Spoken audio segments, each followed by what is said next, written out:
Okay, awesome. All right, so I think the rest of us are going to trickle in slowly and the crowd will start thickening soon, but we'll get started because it's 3:15. So thank you everyone for coming. Welcome.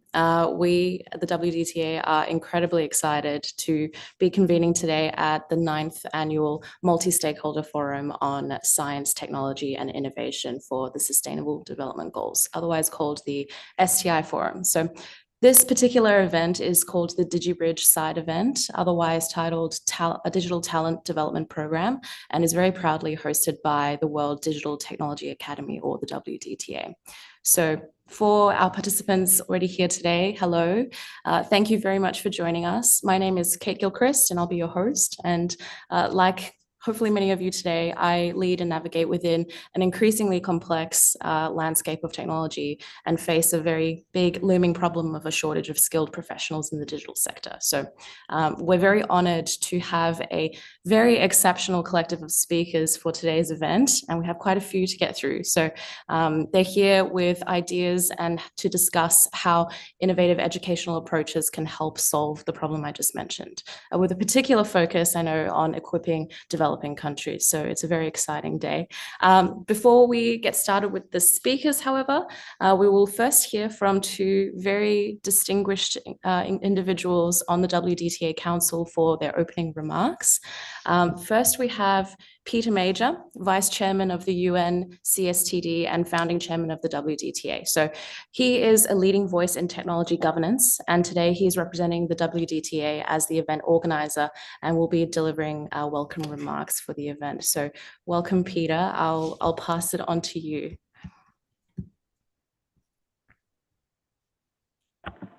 Thank you. Ladies and gentlemen, colleagues and friends, good evening. As it was mentioned, I'm Peter Major, Vice Chair of the United Nations Commission on Science and Technology for Development, and also the founding chairman of the World Digital Technology Academy.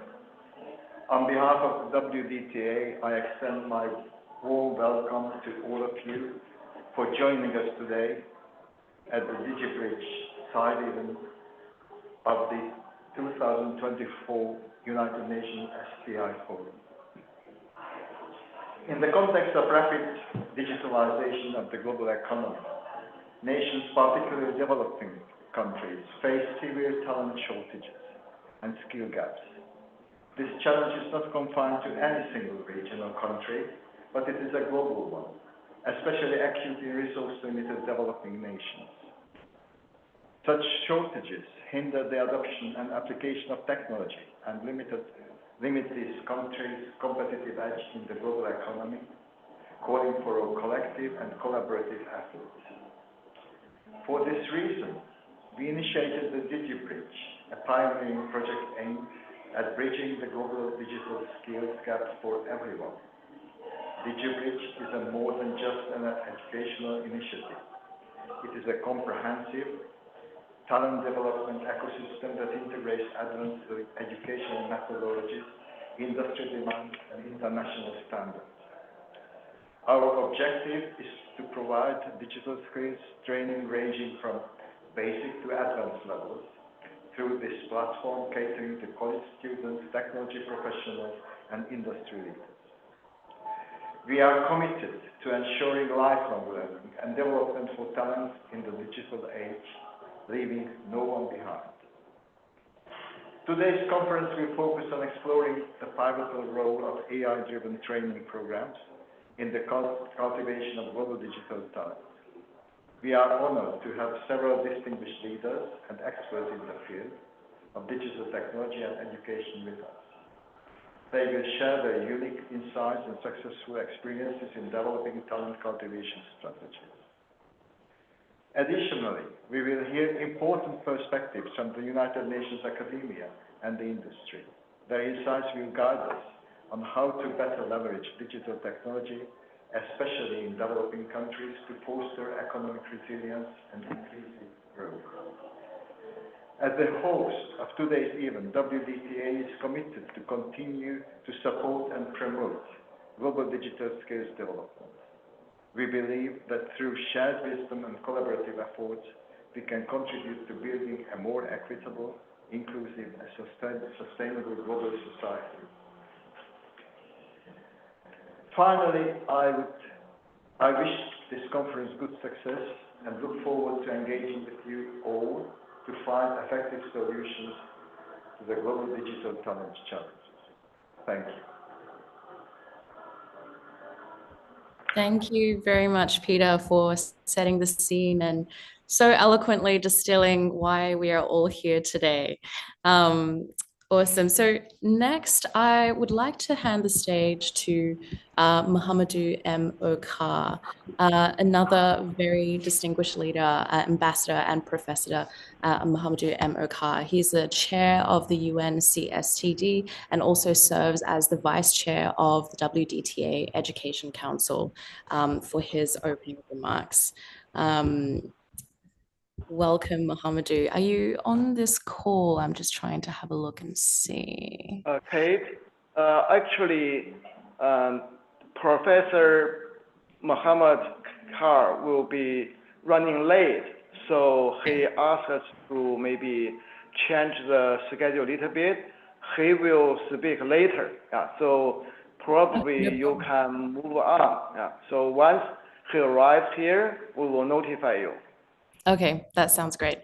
All right. Well, thank you, Peter, for setting the scene. And we'll get right into our very first speaker for the day, which is Professor Tshilidzi Marwala. So he is the Undersecretary General of the United Nations and Rector of the United Nations University. So Professor Marwala is a very accomplished scholar and thought leader in the application of AI to engineering, computer science, finance, social science, and medicine across all these industries, and will be giving a speech on generative AI in education.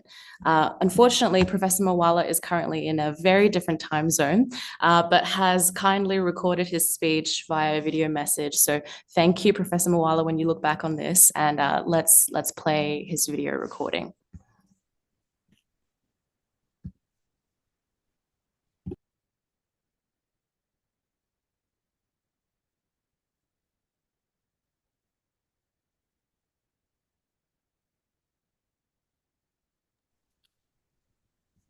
Slight technical difficulties are always the way.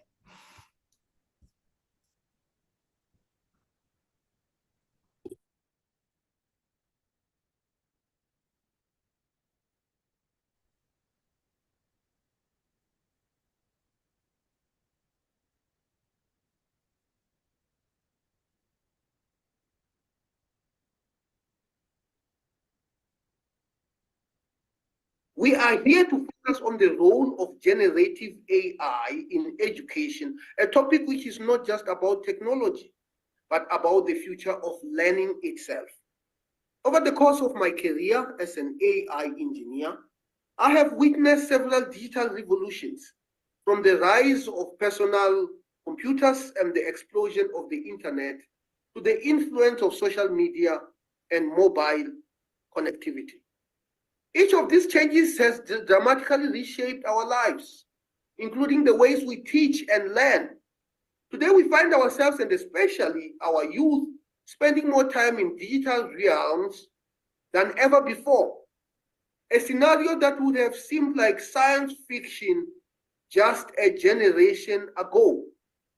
The sudden emergence of generative AI has brought us to the brink of another digital revolution. It promises personalized learning experiences, making education more engaging and accessible, even in the most remote areas.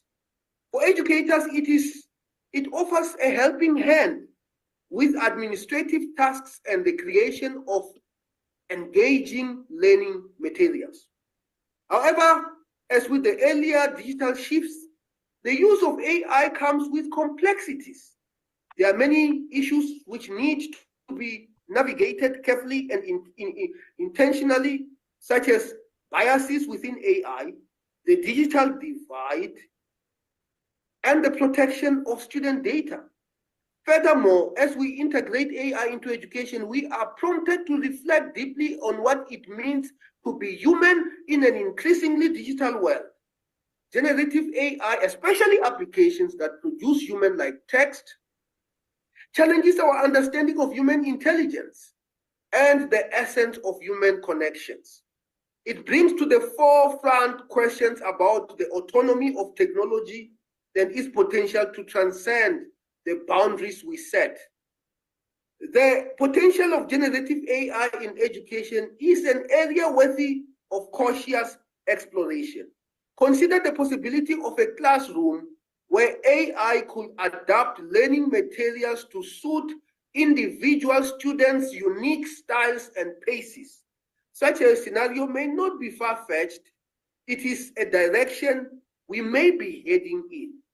Generative AI has the potential to address significant barriers in education. Imagine the prospect of high-quality educational resources being distributed to even the most remote regions, potentially empowering learners worldwide.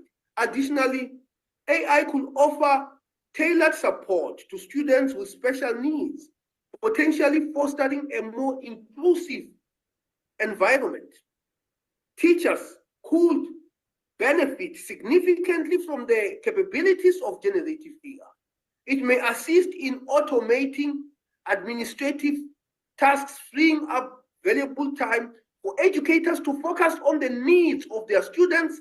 Collaboration between teachers and AI may also lead to innovative approaches to lesson planning, potentially enhancing the overall educational experiences. Yet, as we navigate the potential of generative AI in education, it is crucial to acknowledge and address the associated risks and challenges. Firstly, the reliability and biases inherent in AI models are significant concerns. We have seen the generative AI trained on vast data sets is at risk of inadvertently perpetuating harmful biases, leading to the creation of culturally insensitive or biased generated content. Such content could undermine the inclusivity and accuracy of educational materials, potentially reinforcing harmful stereotypes. There is also a risk that students could become overly reliant on generative AI for assessments, hindering the development of critical thinking and problem solving. The inherent inaccuracies in generated content may also contribute to this challenge, as students could struggle to discern between reliable information and hallucinatory data. Ultimately, the digital divide poses a significant risk where students and schools with limited access to advanced technology or reliable internet connectivity may face disadvantages. According to the recent UNICEF and ITU report, 2/3 of the world's school-age children aged 3 to 17 years old do not have internet connection in their homes. This could exacerbate existing inequalities, incompetencies, levels, and opportunities, widening the gap between privileged and underprivileged learners. In light of these challenges and risks, it is imperative that we approach the integration of generative AI in education with caution, prioritizing ethical consideration and implementing robust safeguards to mitigate potential harm. As an academic, I have always believed that writing effectively is a key skill for fostering and showcasing analytical and critical thinking abilities. However, the emergence of generative AI challenges these beliefs, prompting me to reconsider the importance of learning how to write clearly and effectively. In a rapidly evolving world where generative AI systems continuously develop new capabilities, what skills, perspectives, and competencies should our education systems prioritize? What adjustments are necessary in both schools and society to prepare students for the future where human and machine intelligence are increasingly intertwined, each supporting and influencing the other? As we seek to promote a more equal global society with a focus on the betterment of all peoples, it is essential that we ensure that there is inclusive and equitable access to AI in education. While there are various ways in which this can be accomplished, there is no one-fits-all approach. Different frameworks, technical standards, and policy interventions must be used for different contexts, domains, and applications of generative AI. By doing so, we can chart a comprehensive approach which benefits all. At the regional level, cross-border coordination and dialogue is essential to establishing common standards that guide the responsible integration of AI into education. As we develop these common standards, it is also important to recall that we are not starting from scratch. The groundwork for ensuring equitable AI education has already been laid by existing education policies, instruments, and standards, and we must ensure that new initiatives and efforts are in alignment with this. UNESCO continues to play a pivotal role in the global regulation of AI in education, as it works with countries around the world to develop strategies, plans, and regulations to ensure the safe and beneficial use of AI in education. UNESCO has also coordinated the adoption of several significant instruments and standards, such as the 2019 Beijing Consensus on Artificial Intelligence and Education, as well as its recommendation on the ethics of AI and education guidance for policymakers in 2021. Last year, UNESCO organized the first global meeting of ministers of education to share knowledge about the impact of generative AI tools on teaching and learning. These initiatives have brought together national governments, academia, civil society, and private sector partners to establish a comprehensive path towards equitable AI education. To take advantage of these significant steps, it is vital that they are supported and implemented at a national level. For instance, it will be vital that governments incentivize the development of localized education specialized generative AI to ensure equitable outcomes in all countries and all regions. United Nations University is also playing an important role in developing global governance standards for AI. We have argued for the establishment of a global commission on just and sustainable digitization, which will be the multi-stakeholder forum responsible for agenda setting and coordination of global digital governance, with a role going beyond AI to include all data, the internet, and digital innovations.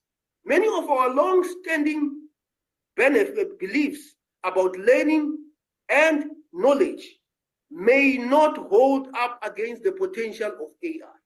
Simply preparing for an AI-driven future is not enough. We need to dig deeper. What kind of a world do we want with AI in the picture? What role should it play, and who should decide? These questions are crucial for steering the course of our educational and societal journey. They prompt us to consider our values and the principles guiding our interaction with AI. The decisions we make now will shape the world tomorrow. In closing, as we explore the vast potential and navigate the challenges of generative AI in education, let us keep the conversation open and inclusive.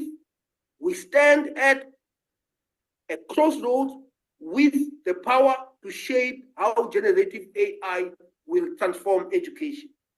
By working together, we can ensure that this technology not only advances our capabilities, but also honors our shared humanity.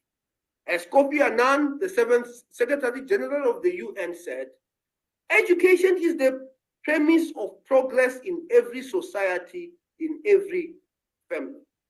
Thank you for being here today. I am looking forward to the rich discussions and innovative ideas that will emerge as we journey through this very important topic together. Thank you very much. Wow, Professor Mawala has highlighted some significant challenges, but also identified some immense opportunities to assist marginalized communities, and with such rallying energy. Thank you, Professor Mawala, when you look back on this. And I believe now, Professor Mahamadou, you have joined us as well. Welcome. Thank you so much. I'll hand the stage over to you to offer your opening remarks. Thank you and good afternoon. Can you hear me loud and clear? Yes, I can hear you loud and clear. Excellencies and ladies and gentlemen, first of all, I want to convey my appreciation to the leadership of the WDTA and Professor Marwala for his very inspirational and brilliant insights that he beautifully shared. I'm not sure how I can top that. I think this side event could have just stopped right there because he had said everything that ought to be said. So I completely agree with all the thoughts and brilliant perspectives that he shared and the centrality of education that must be meaningful for us to truly harness the opportunities and mitigate the risks of AI. It is indeed a privilege to once again welcome you all to this very distinguished gathering to the DigiBridge Digital Talent Development Program, this virtual side event of multi-stakeholder forum on science, technology, and innovation for the Sustainable Development Goal. As we convene virtually from various corners of the globe, we are reminded of our shared commitment to harnessing science, technology, and innovation in the services of humanity, particularly the centrality of quality education and acquisition of knowledge assets and higher order digital skilling, as well as appropriate adaptive content in strengthening the scaling of knowledge acquisition and talents, which is the backbone of our future, our digital talent. I must say, we all stand at a pivotal juncture as we navigate through the complexities of the 21st century. The role of AI and the core role of education ecosystem, as well as the required content and the guardrails required to mitigate challenges and harnessing opportunities, cannot be overstated and could not have been said much more beautifully than Professor Marwala. Appropriate and adaptive quality education and equitable access and ensuring the required learning infrastructure that is necessary for the integration and adaptive use of AI and meaningfully building of competencies across the education continuum and ecosystem to enable us to address our unique challenges and offers unprecedented opportunities to uplift growth and development across our diverse communities with guardrails for our values, our culture, and heritage by honoring our shared humanity while ensuring human rights and human dignity that will usher in prosperity for all. Firstly, the integration of AI in our economies can significantly enhance productivity and competitiveness. We've seen it in agriculture, which employs a large percent of the global South workforce. We've seen AI technologies such as precision farming that can increase yield by optimizing irrigation, fertilization, and pest control. This not only boosts production, but also sustain our environment. In the realm of finance, we've seen AI-driven solutions that can revolutionize how we access and deliver financial services. With mobile banking and AI, we can extend financial inclusion to millions who are currently unbanked across the global South, providing them with the tools for economic empowerment, which means that the centrality of education to enable us to accelerate these opportunities that have just been mentioned. Turning to human development, AI has the potential to radically improve healthcare and education. AI-powered diagnostic tools can bring or is bringing life-saving medical advices to remote areas, overcoming the barriers of distance and scarcity of trained professionals. Similarly, personalized learning through AI can address educational disparities, offering tailored resources to our students according to their learning pace and style. However, while these opportunities are vast, so are the challenges. The digital divide and huge skills and competency gaps remains a significant barrier with many member states in the global south and they're lacking basic access to the internet and appropriate and relevant and required skills and knowledge competencies. Once again, this buttresses the centrality of education.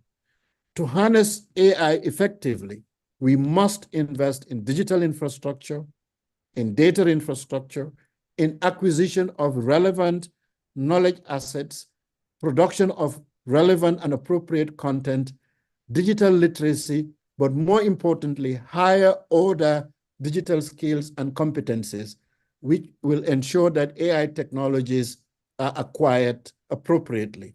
Skill sets and competencies at all levels are accessible to all, not just a privileged few. Thus, the DigiBridge Digital Talent Development Program of the World Digital Technology Academy will be of immense value as an intervention and a response on the education that is required to build the talent base that the Global South needs and require. Thus, our objective must include meaningfully closing the digital divide, including gender divides, age divides, rural-urban divides, as well as enhancing and scaling up closing the knowledge and competency gap through targeted and meaningful acquisition of knowledge competencies through education, which is required to meaningfully harness the opportunities of AI and digital transformation, and for our talent base to be amongst creators and producers of the technologies and not only to be consumers of AI products and services and tools. And this can only be reversed through appropriate and contextualized adaptive education and education policy intervention. This will undoubtedly facilitate and enable expanding opportunities in the digital economy and harnesses the tremendous opportunities brought in by AI and emerging technologies and advancements in digital technologies, as well as ensuring that member states and countries establishing an inclusive, safe, and secure digital space and digital utilities with a particular focus on issues like child safety, issues of AI safety, issues of human rights in the digital and AI space and ecosystem.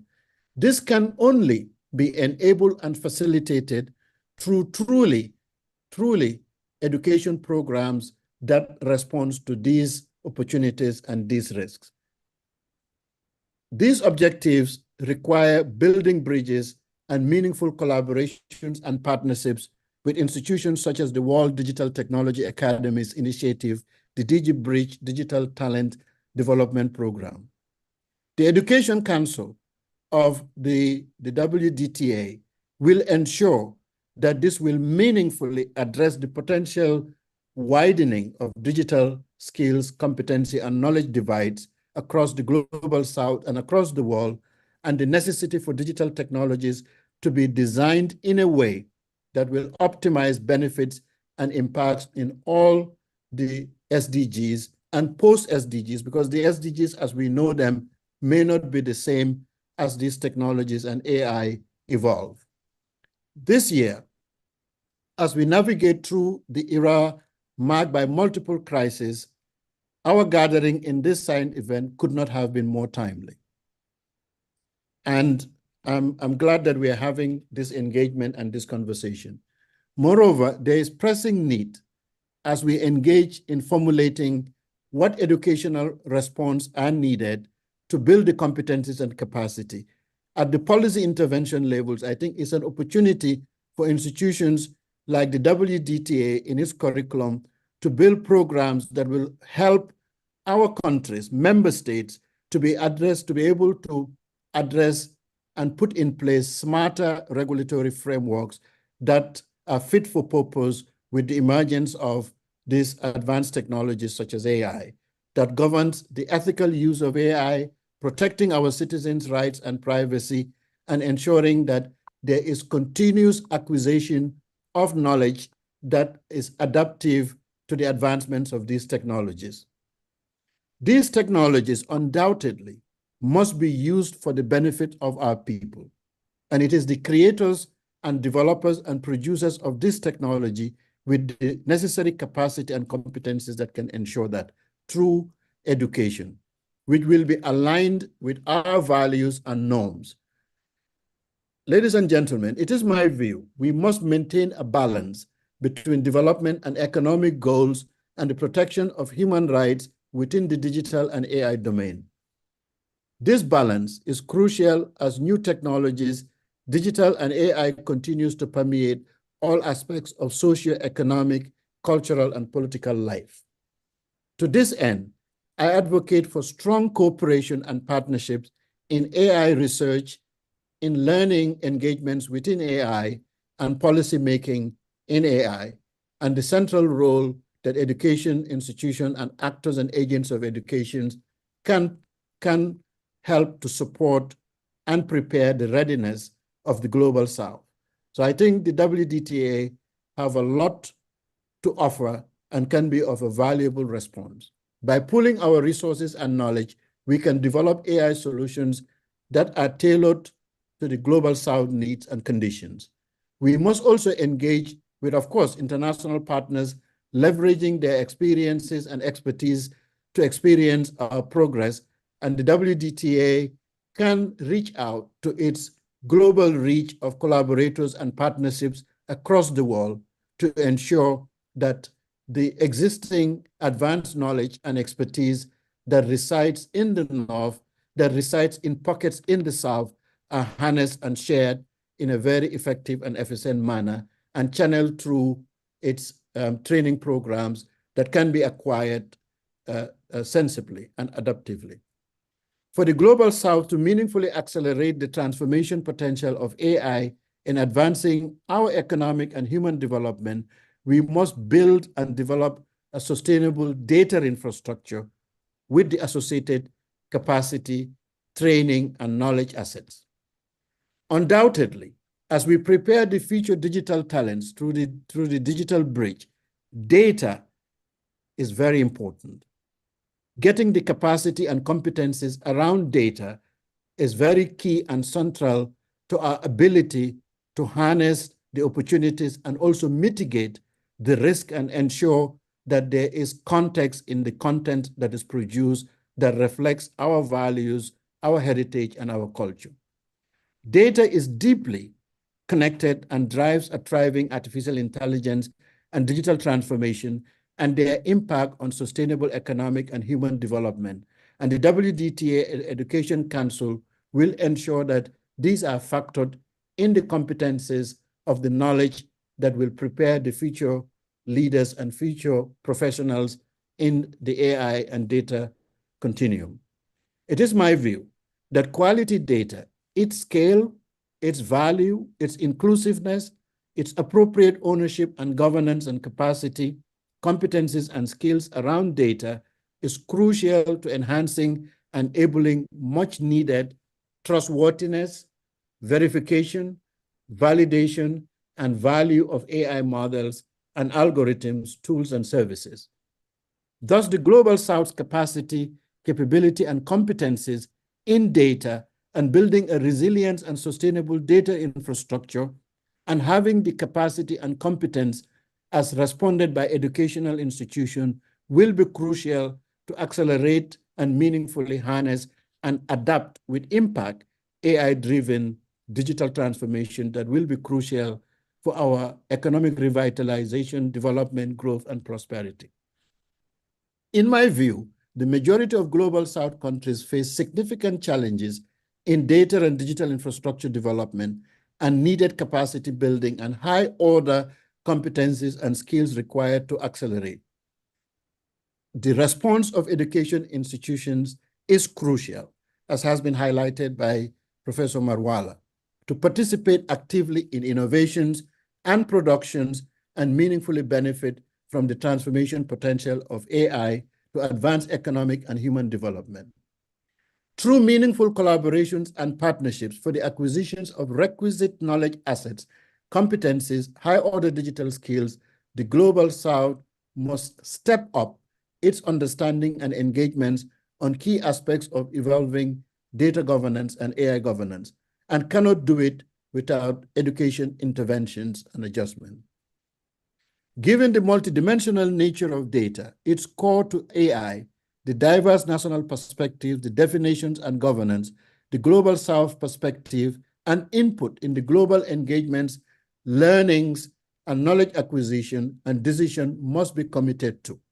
This will be enabled through access to relevant knowledge assets and content, capacity building, and mutually agreed technical and knowledge transfers through meaningful partnerships with institutions such as the World Digital Technology Academy.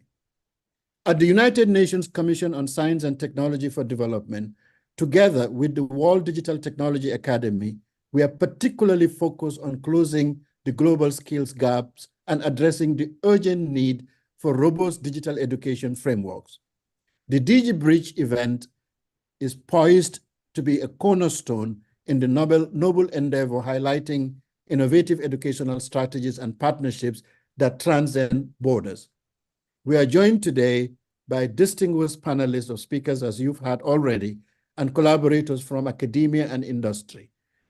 The insights shared earlier and the insights that will be shared by the next speakers will undoubtedly enrich our discussion and help pave the way for actionable solutions that will promote sustainable development through education in AI and AI for education. As we proceed with today's program, I encourage each of you to engage actively, share your insights, and collaborate on developing effective strategies that will empower the next generation of global digital leaders. Our efforts today are not just for the immediate future, but are investments in a resilient and sustainable global society. I thank you once again for your commitment to this cause and for your active participation in today's event.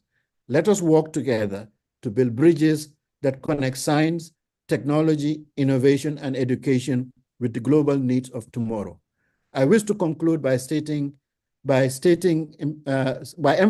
that the potential of AI to transform the Global South's economic and human landscape is immense. So by embracing AI through the DigiBridge Digital Talent Development Program in collaboration and partnership with the World Digital Technology Academy, we can indeed unlock a future of prosperity and inclusivity through education. I thank you for your very kind attention, and I look forward to the fruitful discussions and collaborations that will emerge from this virtual side event and continue way beyond this event. And I thank you so much. Thank you, Professor Mohamedou, for setting the scene with such a well-rounded and well-considered opening remark and that clear articulation of the importance of inclusive education. So thank you very much again for sharing. What a great foundation for our speakers today. Now I'd like to welcome another key figure behind the WDTA, which is our Yale Lee. So Yale is the co-founder and executive chairman of the WDTA. He is a technology strategist, cybersecurity expert, and international cooperation leader. So a big welcome to Professor Lee, who will be delivering the keynote speech of this event, DigiBridge.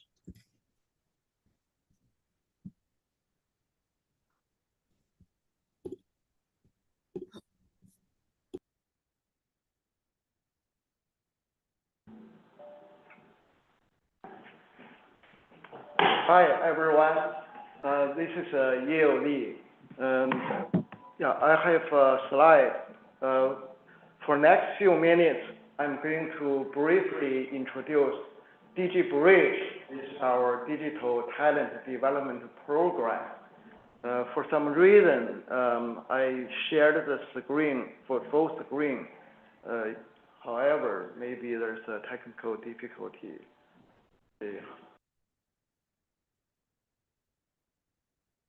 So the screen. Let me tell you. Yeah, you can help me to turn the page. Okay. So, Hi, Kate. Can you see the full screen from Yale? No, I can. Everyone, I have my PPT Yes. shared. Okay, let me see the group.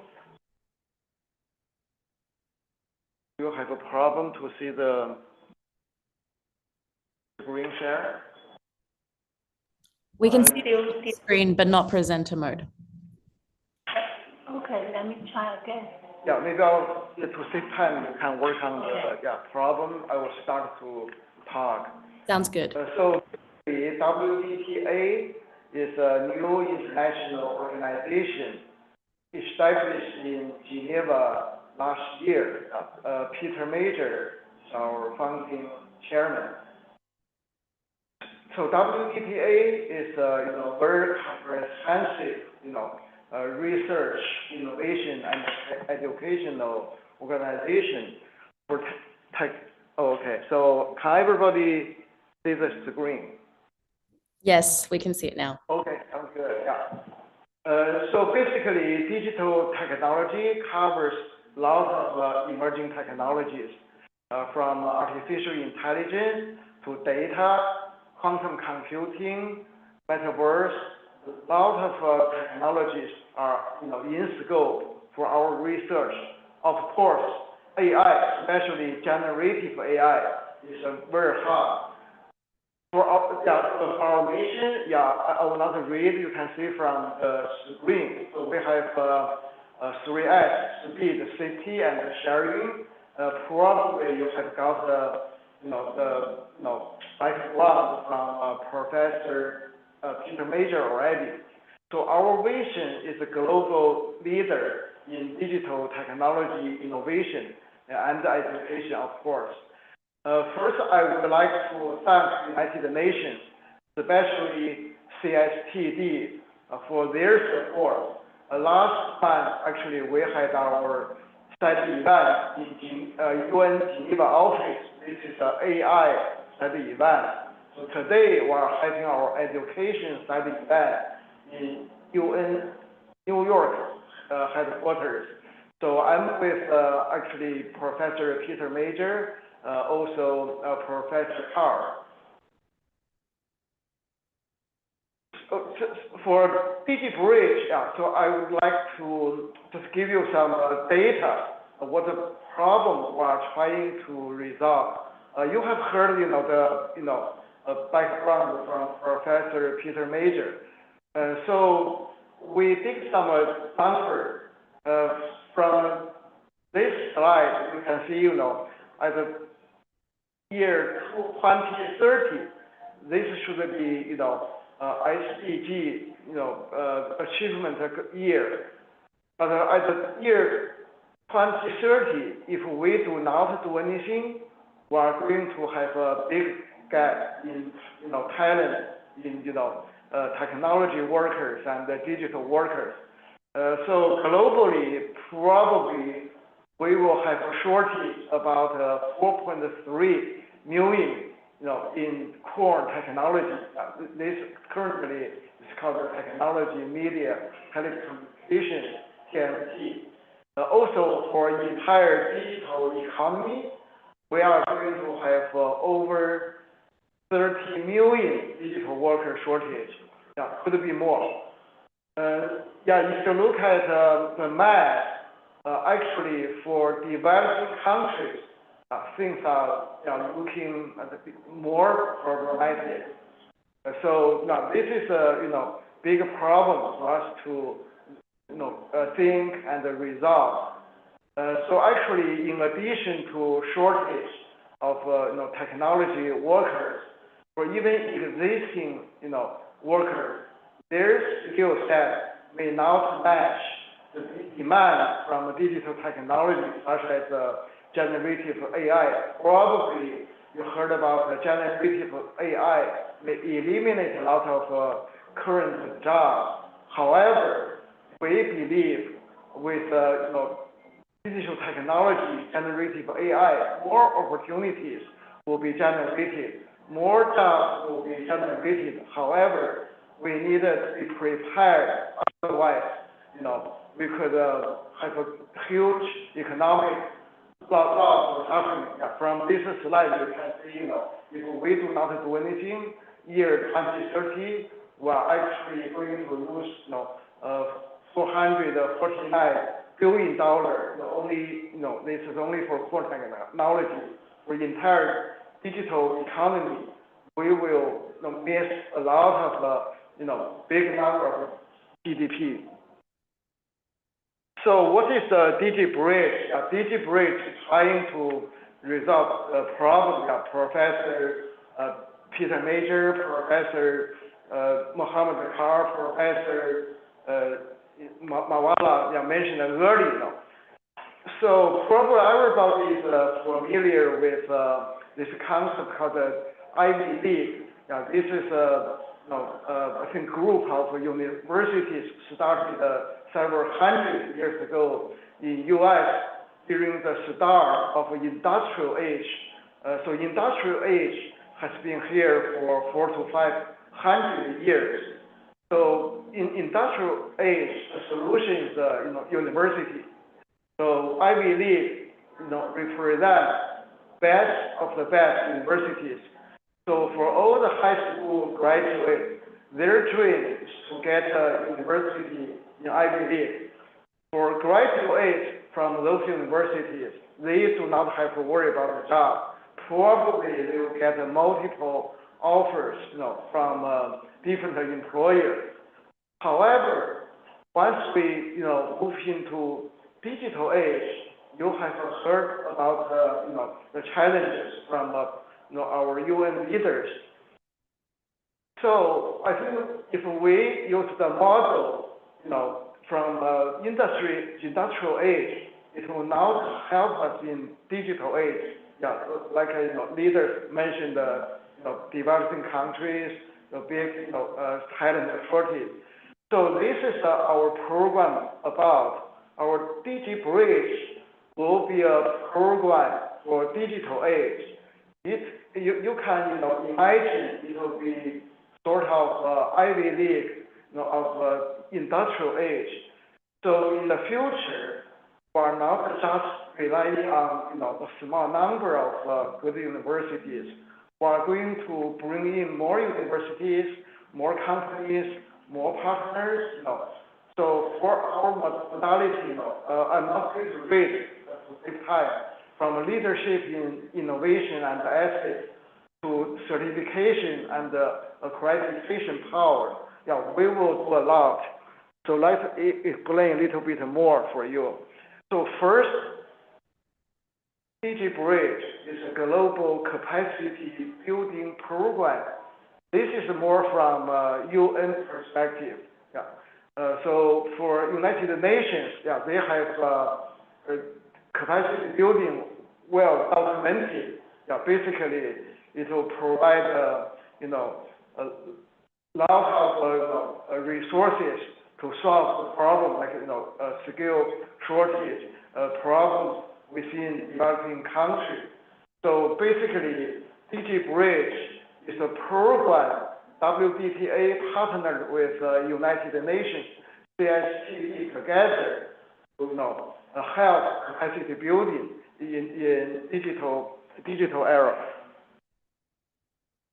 Then from student perspective, earlier I mentioned even from high school graduate to university student, undergraduate, graduate student to professional workers. So DigiBridge will be a lifetime learning platform. For example, along career growth path of all of people, including some experts in this meeting. So we are going to provide a framework and also require content. So for people to learn and master new digital skills, new knowledge, also get a hands-on practical skill set. So this is DigiBridge about from a student perspective. Then from employer government perspective, so DigiBridge is a certification and accreditation platform. Right now, I know every employer, every big company is trying to put together educational program. Yeah, for example, we have a representative from Microsoft here. Last month in Geneva, we have Google DeepMind and many large tech companies from US, China, Europe. Yeah, it's good. You have a lot of good educational programs for students to learn new knowledge. However, from an employer's perspective, if so many candidates come to apply for a job, how can I tell which student, which candidate has right skill set? How can I easily measure, tell their difference, tell this student has a right skill set for my job? So yeah, this is a problem DigiBridge is trying to resolve. We're going to have a certification and accreditation system. Means not only educational courses, we also have our exam system. We also work with the United Nations together to build this certification, accreditation. Basically, employers will have confidence. Once they see the certificate, yeah, they will know the candidate will be suitable for this job very quickly. So this is from an employer perspective.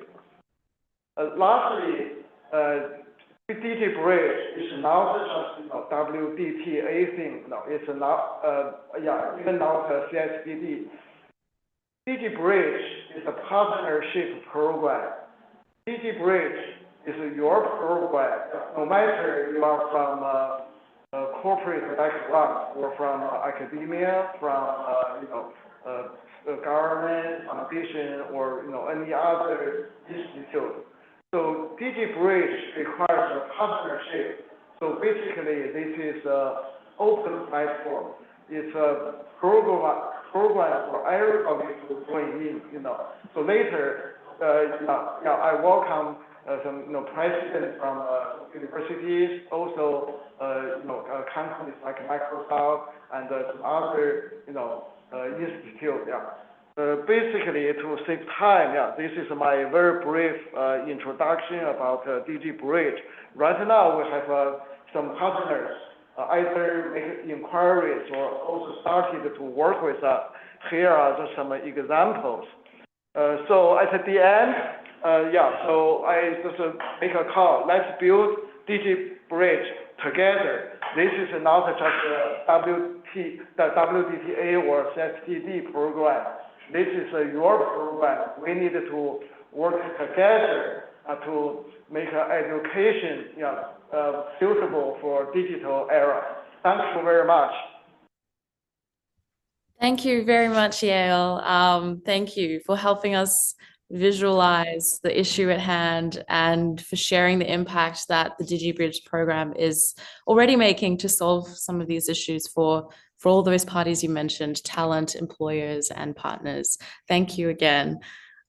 Next, I'd like to extend a very warm welcome to a thought leader and very experienced practitioner in educational philanthropies, Naria Santa Lucia. Naria is the General Manager of Digital Inclusion and US Community Engagement at Microsoft Philanthropies. Naria will be sharing her insights on how generative AI is changing the way we work and where there may be opportunities in the AI economy, particularly as it pertains to people from underserved backgrounds. So pleased to have you, Naria. Thank you so much. And I just wanted to say thank you for the opportunity to WDTA.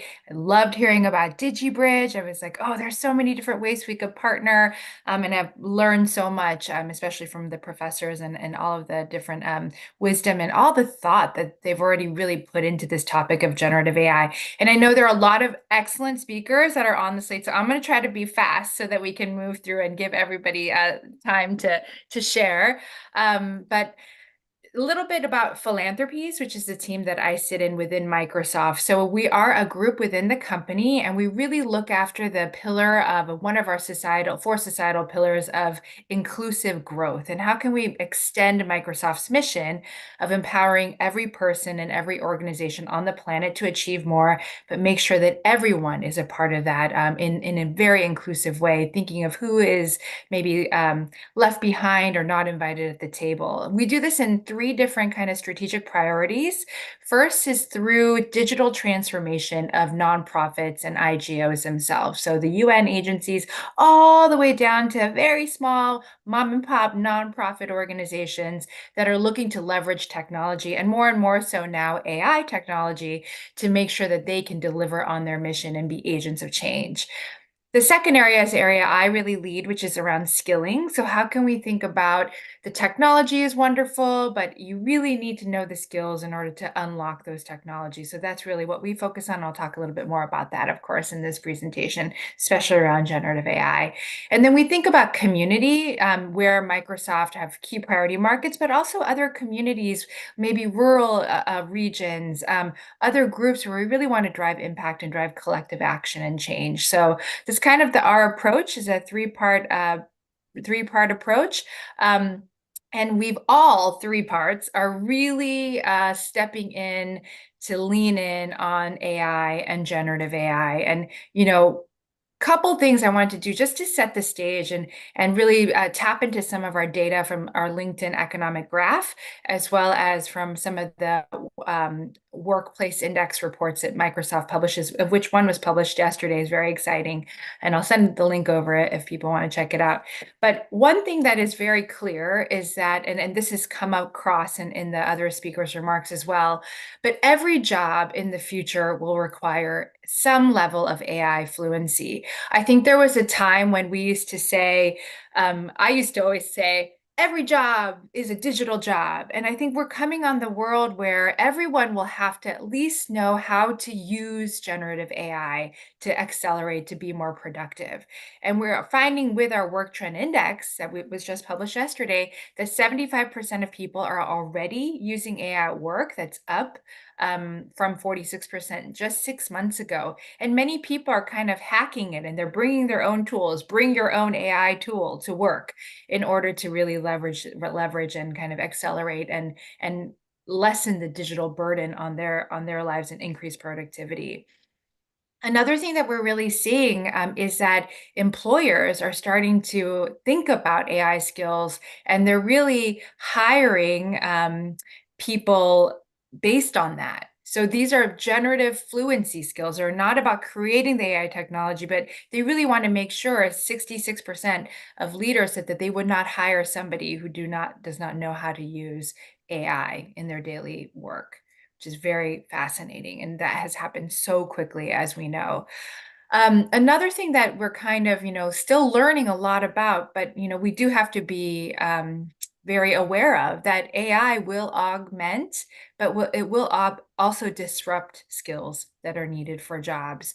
So a couple of different sides here from our LinkedIn economic graph. So the economic graph is basically all of the data across LinkedIn from employers, from employees, from companies, from job postings, and it shows us a view of the current state of work and employment. And what we've seen already is that generative AI is going to augment some skills, right? And so help you do your job, and that's the skills needed for your job faster. But it will also disrupt some jobs, about 47%, I'm sorry, not jobs, skills, so 47% of skills, but also about 45% of skills right now are completely insulated from generative AI. So taken together, this is a little bit of an eye chart, but we've already started looking at a few industries and how do various skills for that industry, how much of that could be augmented, disrupted, or insulated. And I would just point out, I have to move my Zoom, my face over.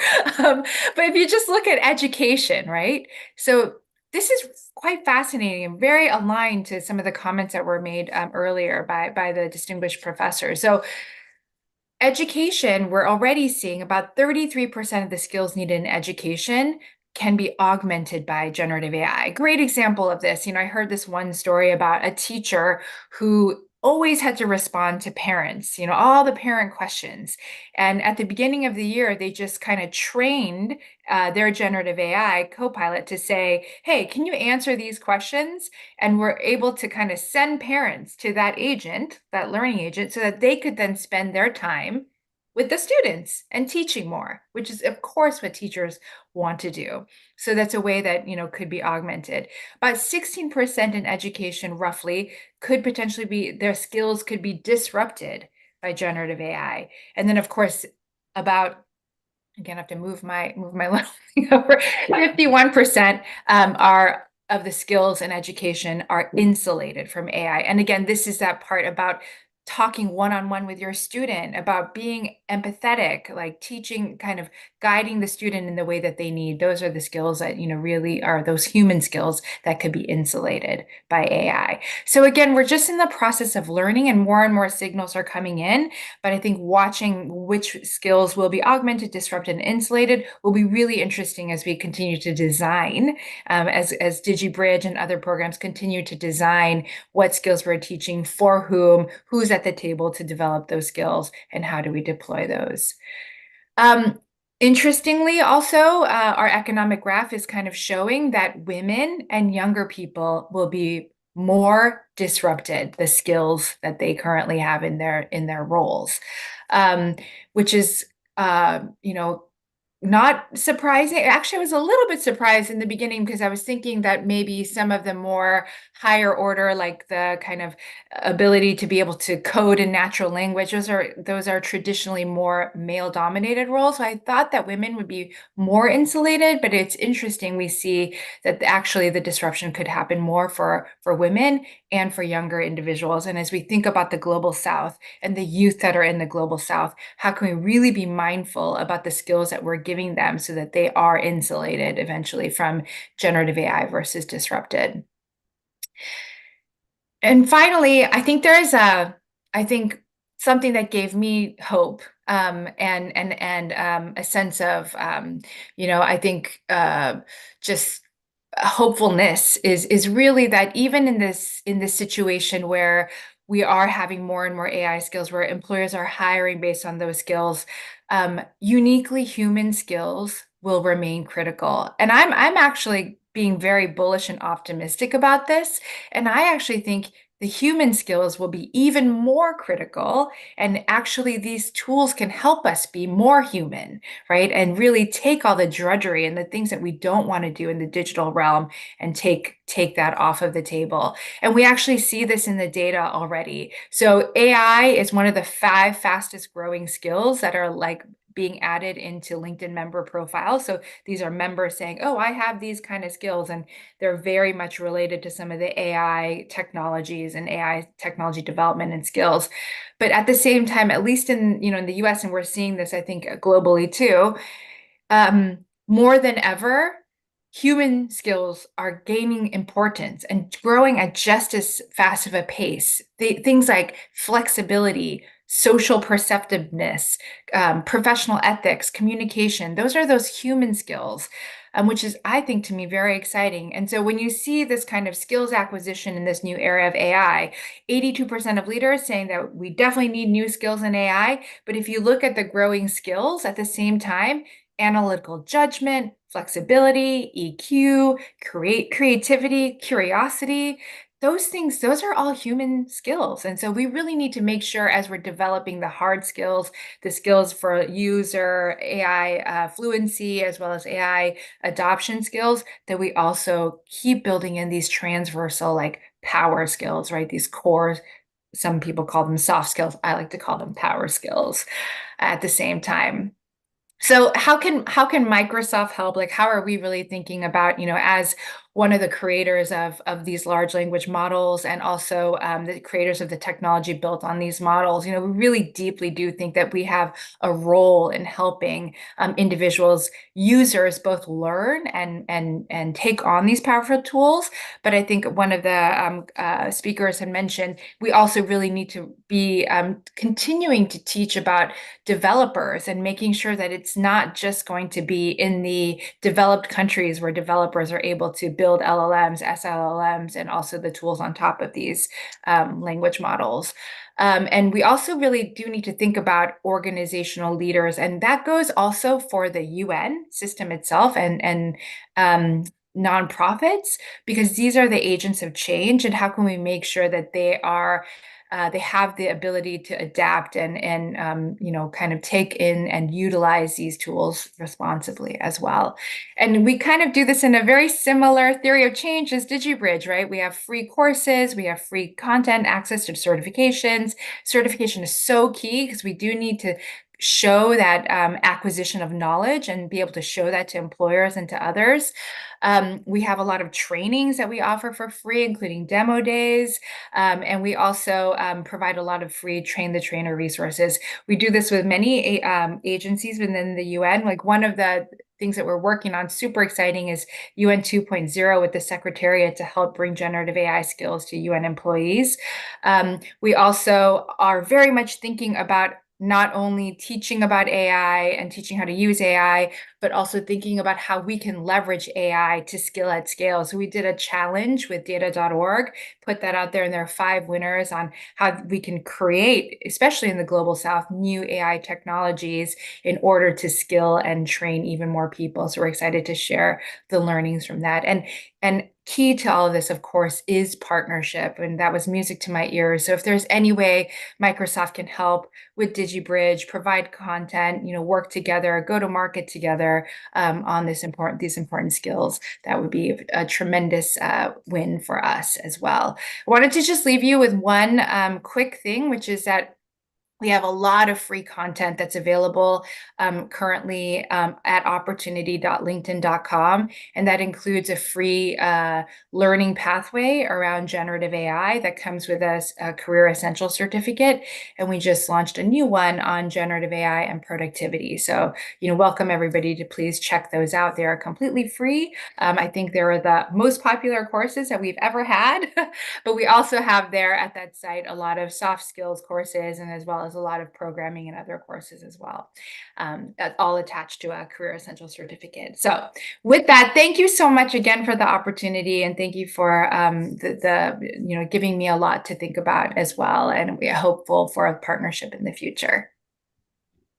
Thank you so much, Naria. Thank you for sharing your insights. I love the term generative fluency in the workforce and power skills. I think that's amazing language you have there, and the theory of change model and programs. There's so much to be learned from you and from your team. So thank you again for sharing and for being here with us today. Next, we will be welcoming Hao Jifeng, a president of the Shantou University of China, for his presentation on majors and curriculum of digital talent. So President Hao is also unfortunately in a very different time zone, but has kindly recorded a video for us today. So let's go ahead and play that video recording.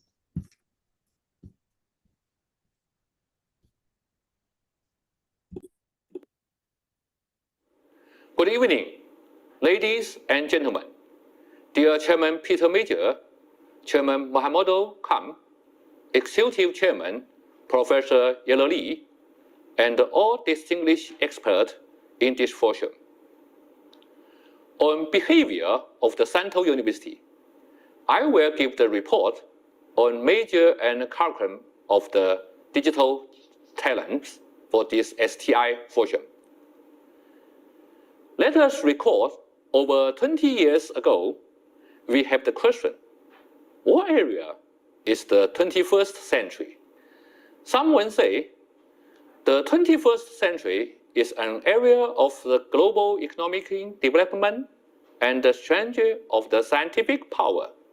Sure, after 20 years, there have been change.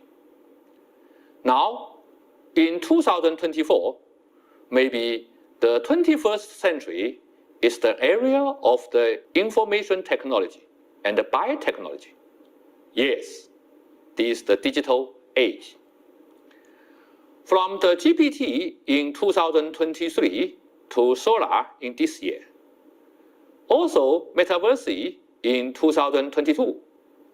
We are changed from the cloud computing, Internet of Things, big data, mobile internet, VR, AR, and MR to AI, 5G or 6G, robot, blockchain, quantum computing.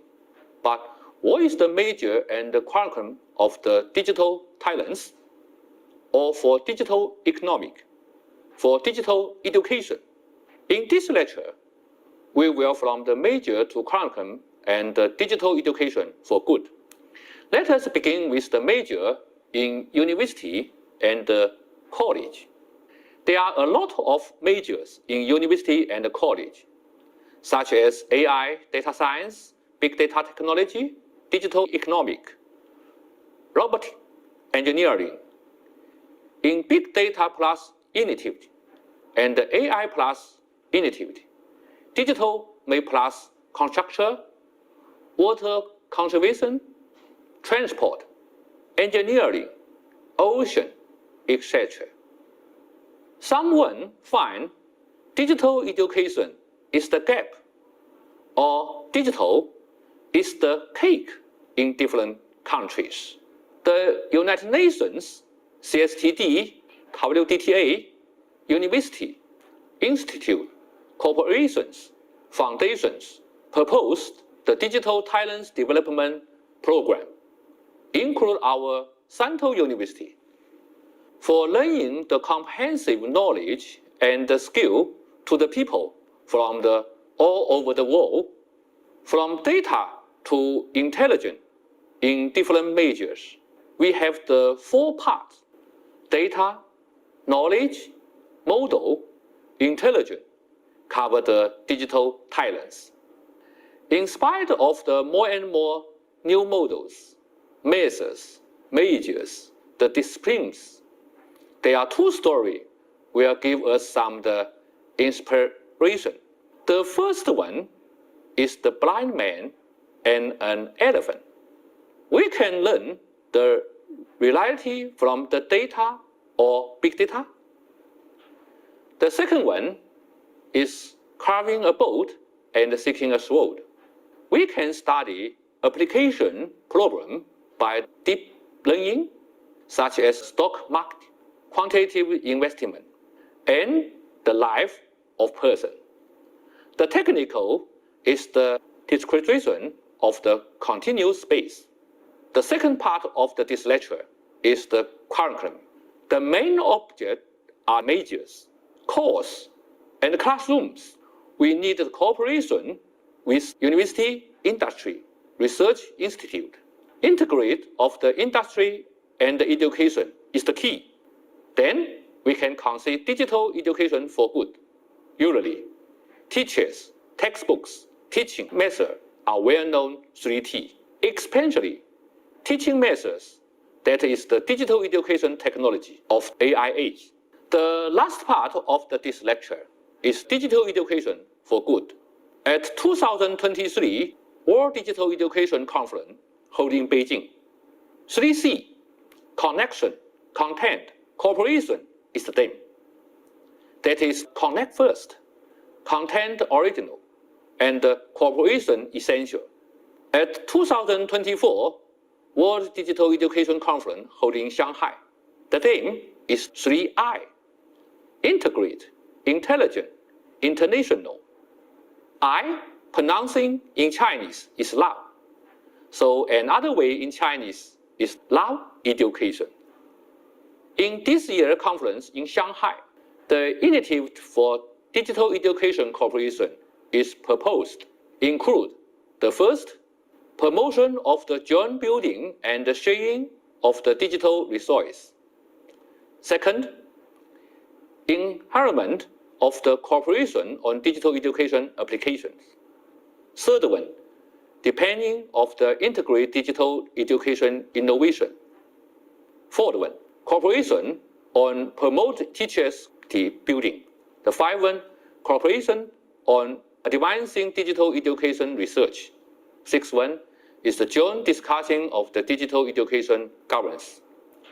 With strategic policy dialogues, case exchange, and information sharing, UN STI Institute for International Science, Technology, Engineering, and Mathematics Education established in Shanghai.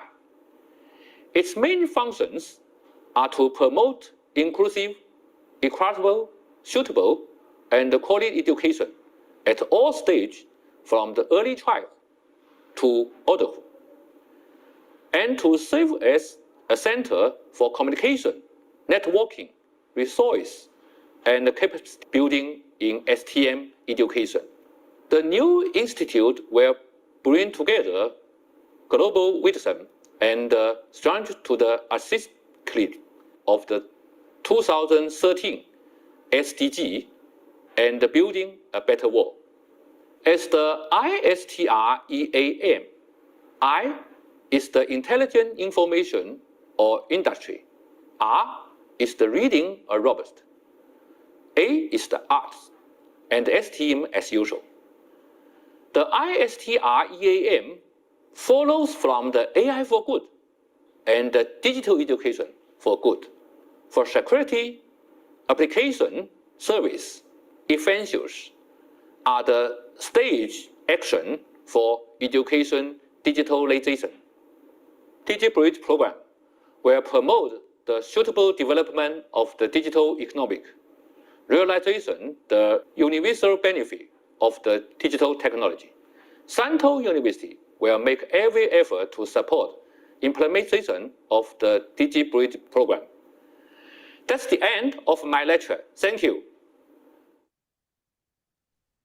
Amazing. Well, thank you to Professor Hao for his insights on the future of digital educational curriculums and structures. It was very insightful. Now I'd like to give a very big welcome to our next speaker, Dr. Kari Miller. So Dr. Kari is the co-founder of the AI Procurement Lab and has a 25-year tenure in the field of digital transformation, having led highly talented and diverse teams. Today, Dr. Kari will be sharing her insights on an urgent and emerging AI use cases and the demand for cross-cutting education. So I'll hand it to you, Dr. Kari. We're very excited to hear your presentation today. Well, thank you so much for having me. I really am not sure how I'm going to follow all of these great presentations already, but I am happy to say that I'm going to repeat a few things that I've already heard. So I will go quickly through some of these things. My research lately has been in procurement. So not the procurement part of building AI, but rather buying AI. And what I'm observing in that part of the equation are some use cases. I think that's a common question. What are people doing with AI? They can't quite figure it out sometimes. That is leading me to a better understanding of what training is required to move us forward. So that's kind of the perspective I'm coming at. So what I'm seeing in the research here is that use cases are being established based on a couple of things. One is economic pressures, because we've kind of fallen flat on our GDP across the globe in recent years. And the second is the innovations are maturing. The landscape is maturing. So those two things are creating this very interesting set of use cases. However, as I've heard every speaker say so far today, AI is context specific. So this is going to be the undercurrent of everything I talk about. This context is really critical. All right, so the first part of the context that I'm seeing is there's two: vertical industry, and the second is horizontal approaches. So with a vertical industry context, really, as we go and purchase AI, what I'm finding is I'm trying to help procurement managers understand you have to look deeper into the systems to understand if they've been built appropriately and they have the right safety features and guardrails and what ethical debt that may be passed on to you to govern at that point as the buyer, now the deployer of a system. And so it depends on the domain within which it was developed, because some domains are higher risk and some domains are lower risk. But even within those domains, there can be lower risk uses or higher risk uses. So everything is context specific, no matter which way you turn. And then there's this other overlay of horizontal applications, which is sort of inside of an organization. We have all of these departments, and these are where a lot of the use cases are actually showing up first and foremost. So we'll see them in human resource uses, or to do our marketing, or in the call centers for customer care. They're just popping up everywhere. And so those are the more urgent use cases. They're falling into two buckets: short-term benefits and long-term objectives. And I'm going to go through both of these. Use cases that are meet the definition of short-term benefits are delivering to organizations speed, efficiency, and insights. And there's a difference between speed and efficiency because they sound the same. Speed is literally just doing it quicker. Efficiency is doing it better, right? And most of those use cases are coming from off-the-shelf suppliers. So they're just right off the shelf, plug it in and let's go. That's the Chat GPT. Let's use that to help me do a draft email or do a draft policy or whatever that is. Because we are so new in the AI field, all of those use cases feel like they have issues. And so that's going to be a theme here in a minute as I proceed. But that's where we're starting. Anything we can do is a quick hit, turn around, plug and play, let's go. Those are the use cases I'm seeing in the more urgent sense, because the world has gone flat and we need to figure out how to get more out of our people. The other set of use cases, this only recently I finally put two and two together what was happening.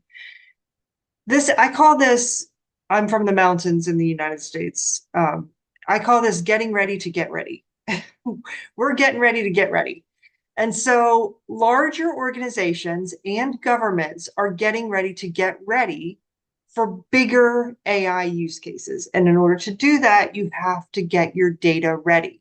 So I'm seeing a lot of internal use cases, homegrown use cases, where we're doing data labeling, data extraction off of documents. So you're trying to vectorize your data, data linkages, imputing data. So trying to take two databases, match them up, and then piece together the missing links, metadata enrichment. So we're just heads down on figuring out how to get this data into a good shape, right? All because of what's coming. So as the technology matures, we all see what's happening in the future, which traditional AI is not going anywhere. We're going to continue to rank and recognize and recommend, and all of those systems are going to mature. They're going to get better. Why? Because we are continuing to do this kind of long-term objective data cleansing. They're just going to get better.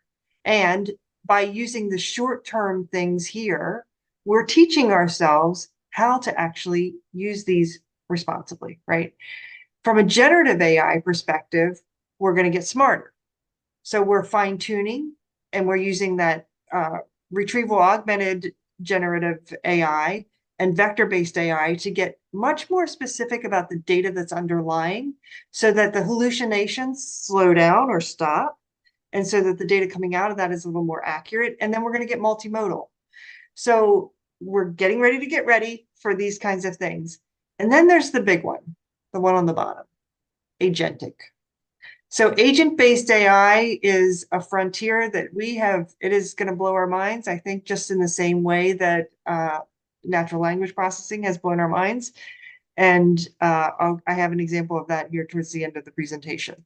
But all of this together no matter which way you turn, is domain specific. You cannot get away from being domain specific on this stuff, which is why we kind of have to think about that as we're doing our education curriculums and all of those things, because it kind of takes 10,000 hours, right, to be an expert in something. And so if you're an expert in the generic sense here, you're probably not going to be as valuable as someone who doubled down on one particular domain, like let's say farming. So my vertical use case here, farming, these are the more urgent ones that are showing up. We're seeing AI show up as field soil management, smart irrigation, drone technologies, smart spraying, vertical farming, greenhouse robots that are doing harvesting, irrigation leak detection, disease and pest detection, livestock health detection, yield mapping, automated robotic weeding, harvest sorting, plant breeding, automated plant breeding. All of these things require not just knowledge of what the technology and the AI can do, but they require some farming knowledge. And in some cases, they require knowledge of how to fly a drone, which my 16-year-old would be like, yeah, sign me up for that. I think I could do that. And he knows nothing about farming, but I think we could get him there. Now, when we go to the horizontal example, this is my use case for supply chain operations. Heavy on LLM uses, heavy on LLM, because we're dealing with contracts and a lot of writing that we have to do in this space. So we're writing RFQs and we're writing responses and we're creating contract drafts. There's one here that I want to pull out, and that is optimizing vendor selection based on need. And so I was meeting with someone a week or so ago, and this works great in a fragmented landscape. So think trucking, short haul and long haul trucking. Lots of players, sometimes they're just mom and pop. And when you have an industry like that and you have a large operation and you just need to get your goods maybe from one store to the next or whatever, and you've got hundreds of thousands of those going on in a year, you need AI. And what was happening was all the calls were going out or the bids were going out and people were wasting a lot of time. But the AI can make sure that they understand which suppliers typically choose which routes, what their usual pricing is, which other suppliers may compete with them, and can narrow in. And now the suppliers feel much better because they're getting actual work and they're not spending time bidding on things that they really shouldn't. And the buyers are getting real value out of that. Those are today's use cases. But we have to work with today's use cases and we have to sink down into the context-based use cases, because that is our scaffolding to build up to what's coming. So we have to have domain-specific familiarity. We have to have do that where there's real need and value. And we have to kind of stay relevant with that the whole time. So kind of pick a lane and stay in a lane would be the best idea, because this is what agent-based AI might look like, let's say, in farming. So the drone flies over, it figures out, oh no, there's a portion of the field here that's not watered heavily enough. That information goes back to the irrigation system. The irrigation system turns on only for that part. And then that data also might flow to the plant system that is doing genetic DNA to recalibrate how the seeds need to be built for the next season, or how that crop needs to be rotated, or maybe that invites a certain type of pest, and then we have to have the spraying system come in. So this is all like triggered through agent-based AI. So context is the key, and I'm hoping that we can figure out how to get our educational curriculums to support that. Thank you so much.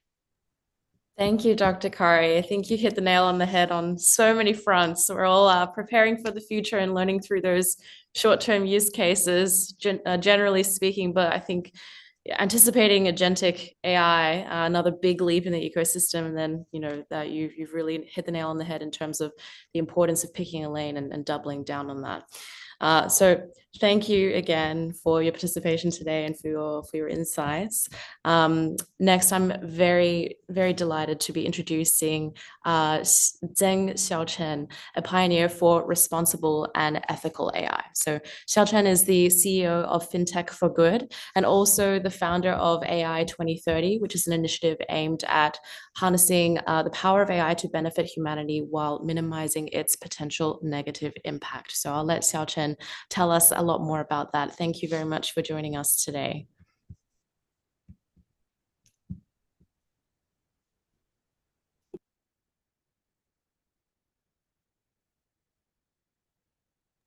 I think you're on mute.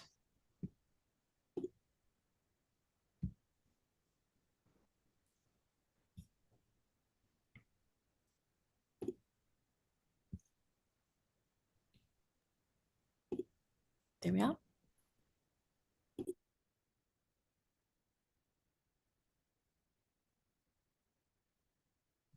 Hello, everyone, and sorry for the technical challenge and my computer just didn't respond. And thank you, Kate, and also thank you for WTTA and all the organizers. And it has been a really amazing experience just sitting here listening to all the presentation. I really learned a lot. Thank you, really appreciate that.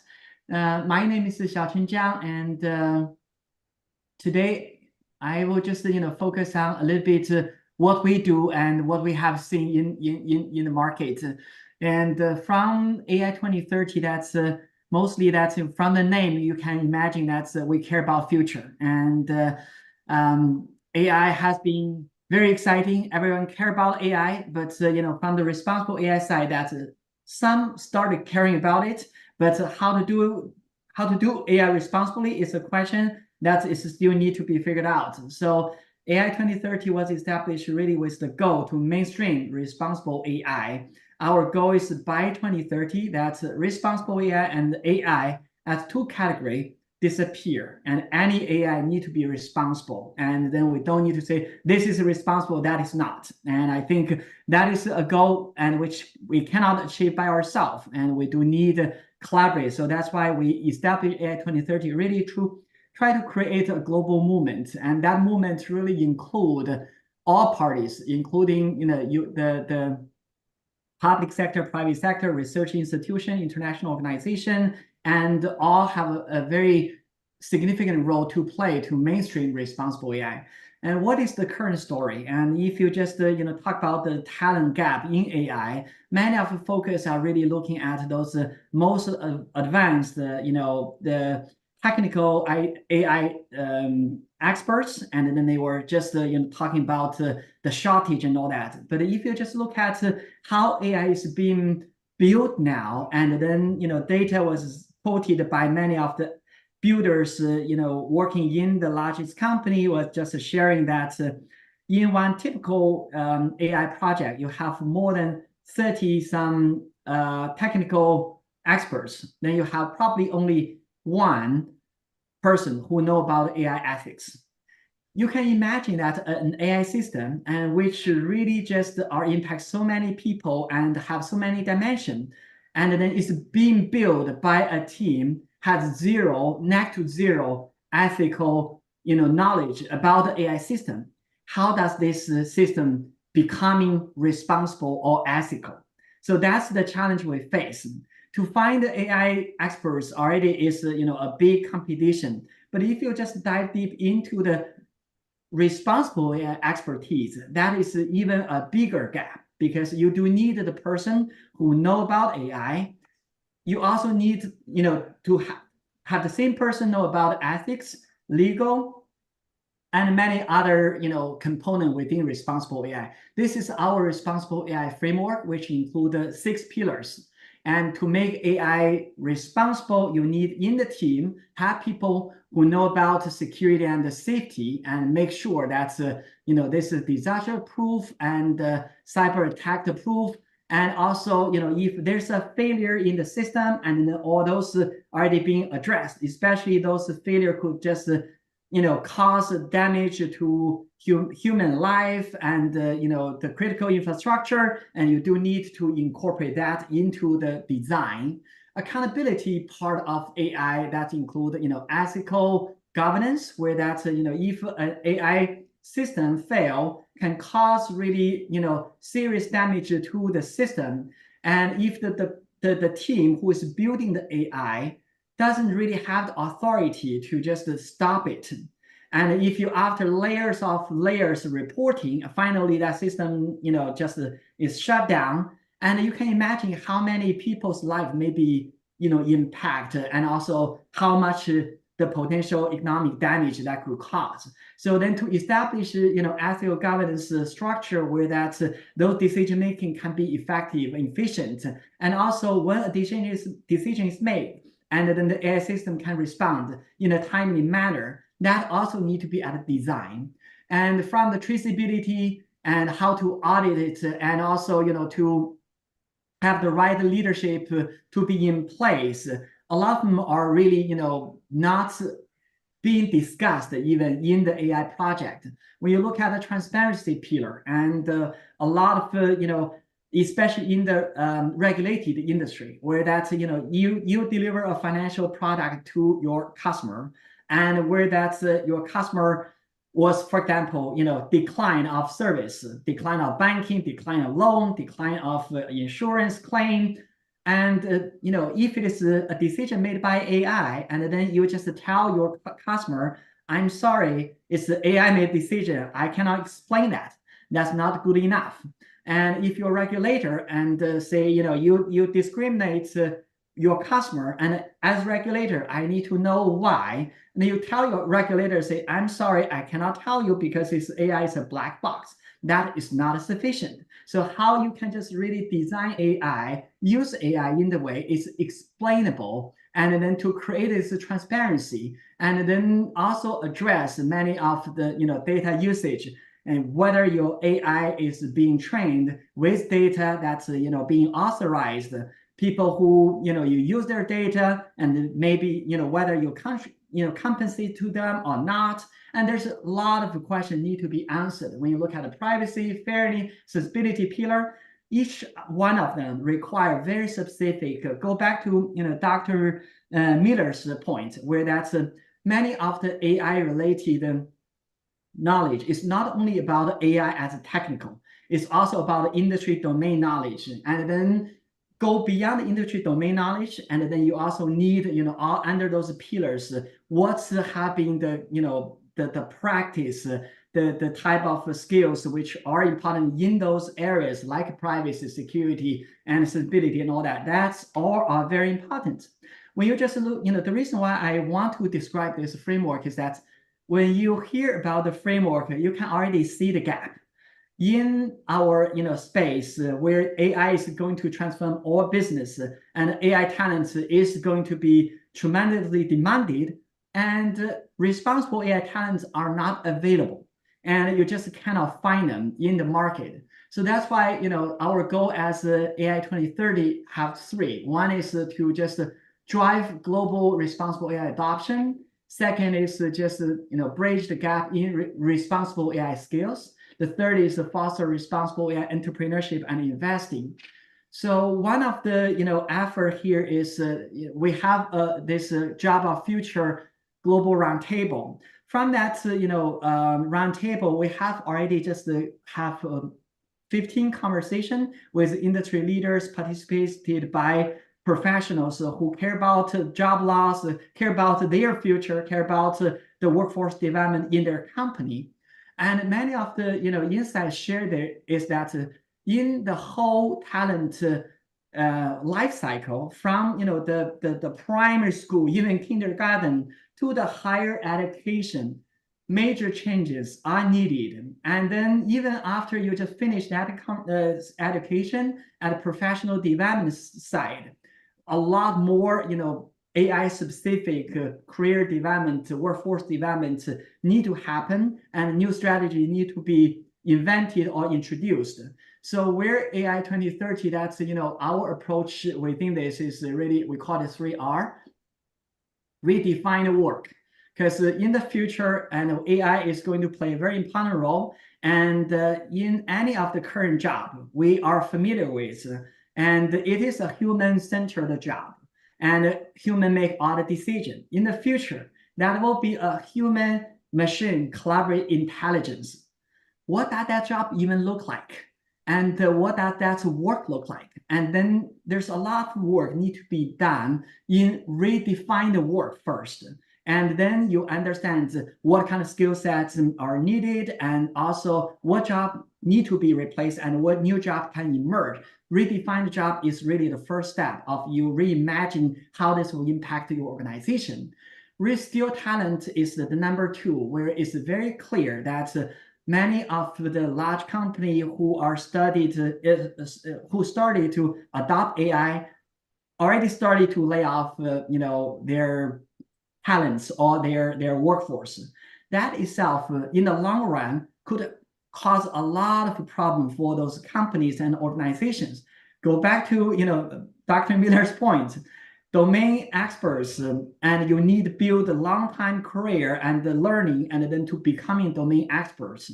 Now that in the short term, you see that someone can be replaced, and you did that. You didn't really bring your talent together with you. And in the near term, you will find that those domain knowledge are important, and AI couldn't do that. And when you go back to the market, and then potentially those workforce don't exist anymore because they already shifted to other company or other careers. And so reskill talent within the organization is very important. The third is reimagine workforce.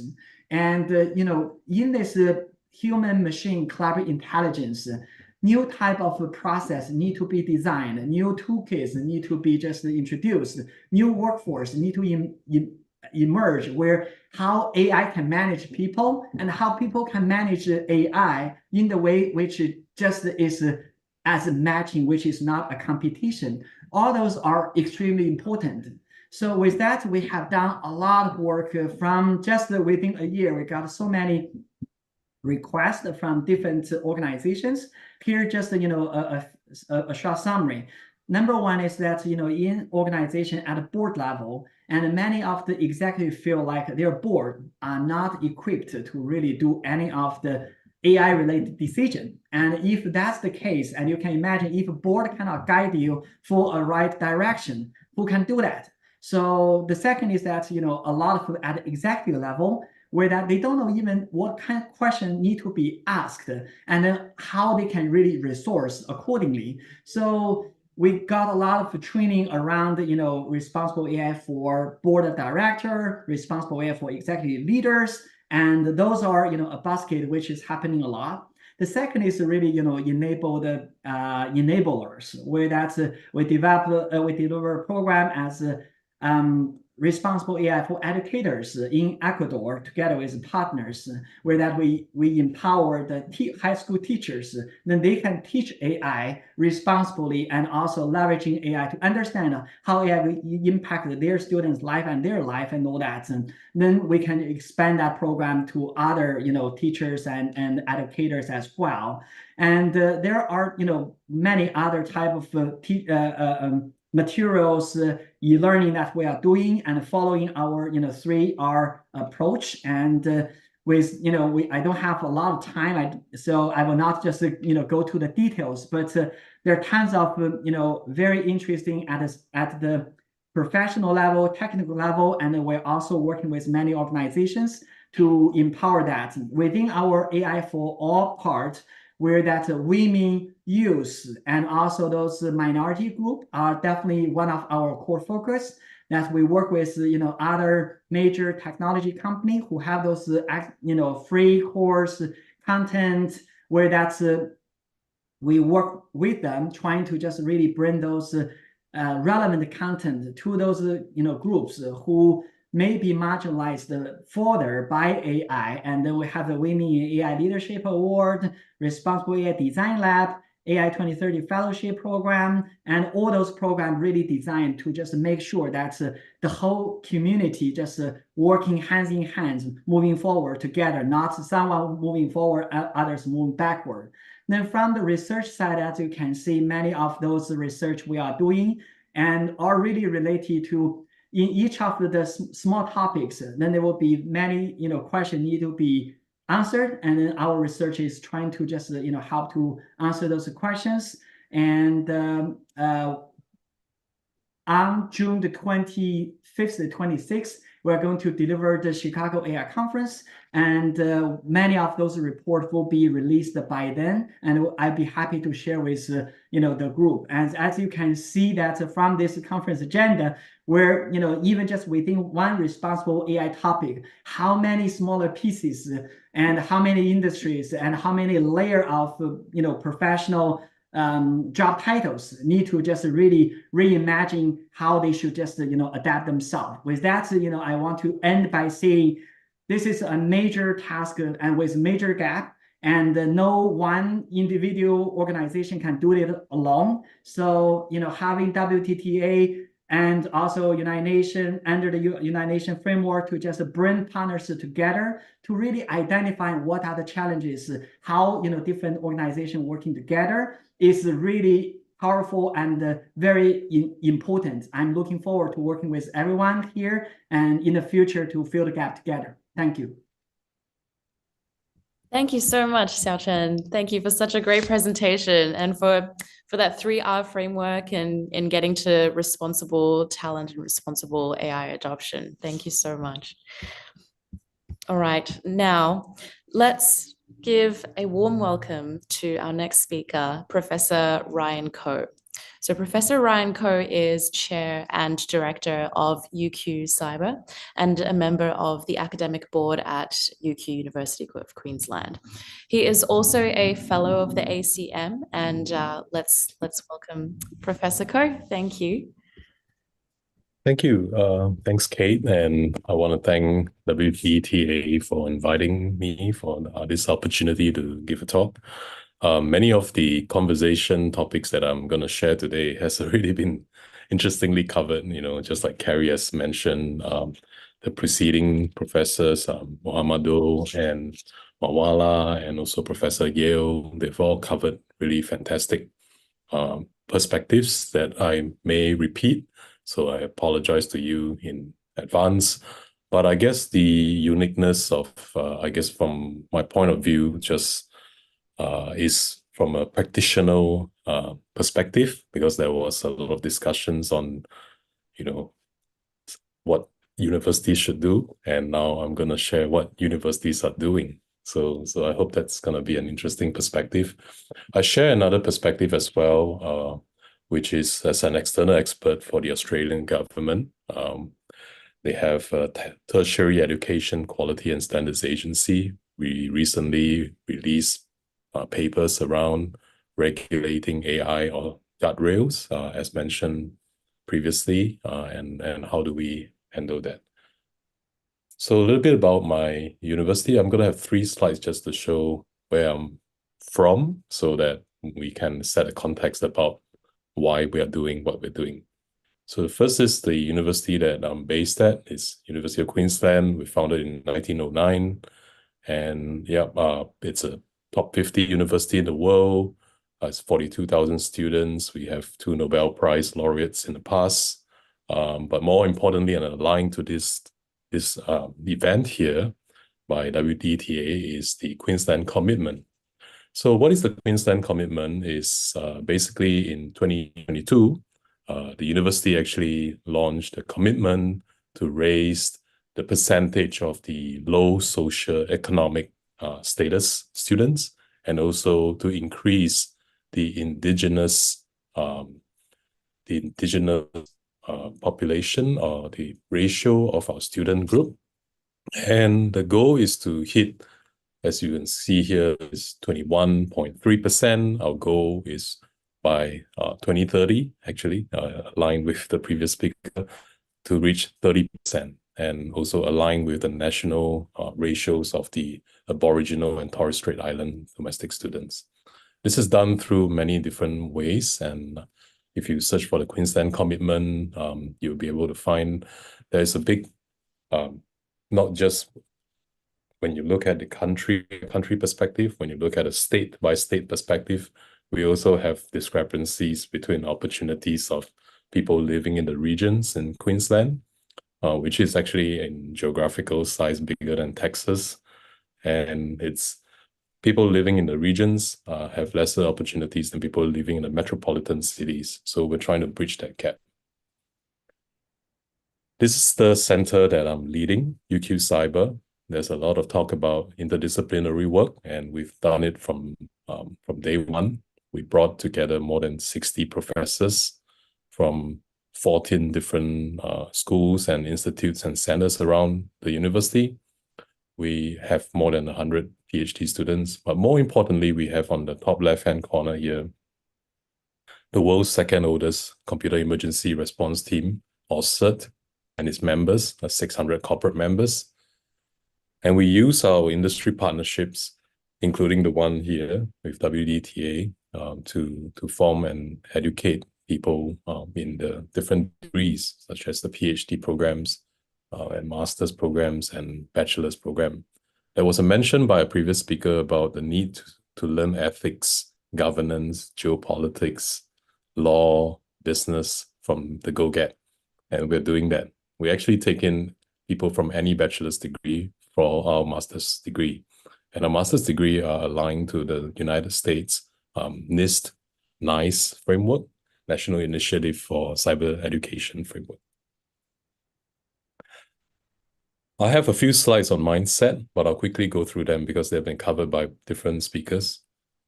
When we talk about AI, a lot of people talk about artificial intelligence, but not many people talk about augmented intelligence. I was so glad to see Naria's talk mentioning augmentation many times across many slides.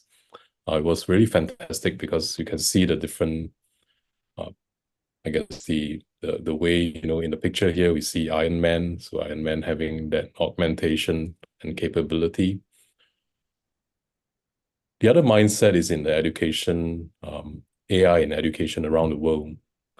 There are three, I would say, schools of thought. One is about enhancement. You will commonly hear countries saying, we have to use it to enhance learning for the new world we're moving into. And most countries in the world fall into one of the three mindsets. They don't acquire all of the three mindsets. And it's only when we meet together internationally, that's when all the three different mindsets come together. The second is about competitiveness, competition. We have to quickly teach and adopt AI so that we can be more competitive in other nations around the world, or we can overcome some of the gaps that are happening right now. The third is actually on regulation. There's so many problems that AI can cause, and hence we have to regulate AI so it doesn't affect the students' learning. I haven't come across any country with a balanced view of all three. And I guess the first country to be able to do so would probably be the leader in AI in the next decade or so. So on a micro scale, how do you teach AI and prepare graduates for the AI world?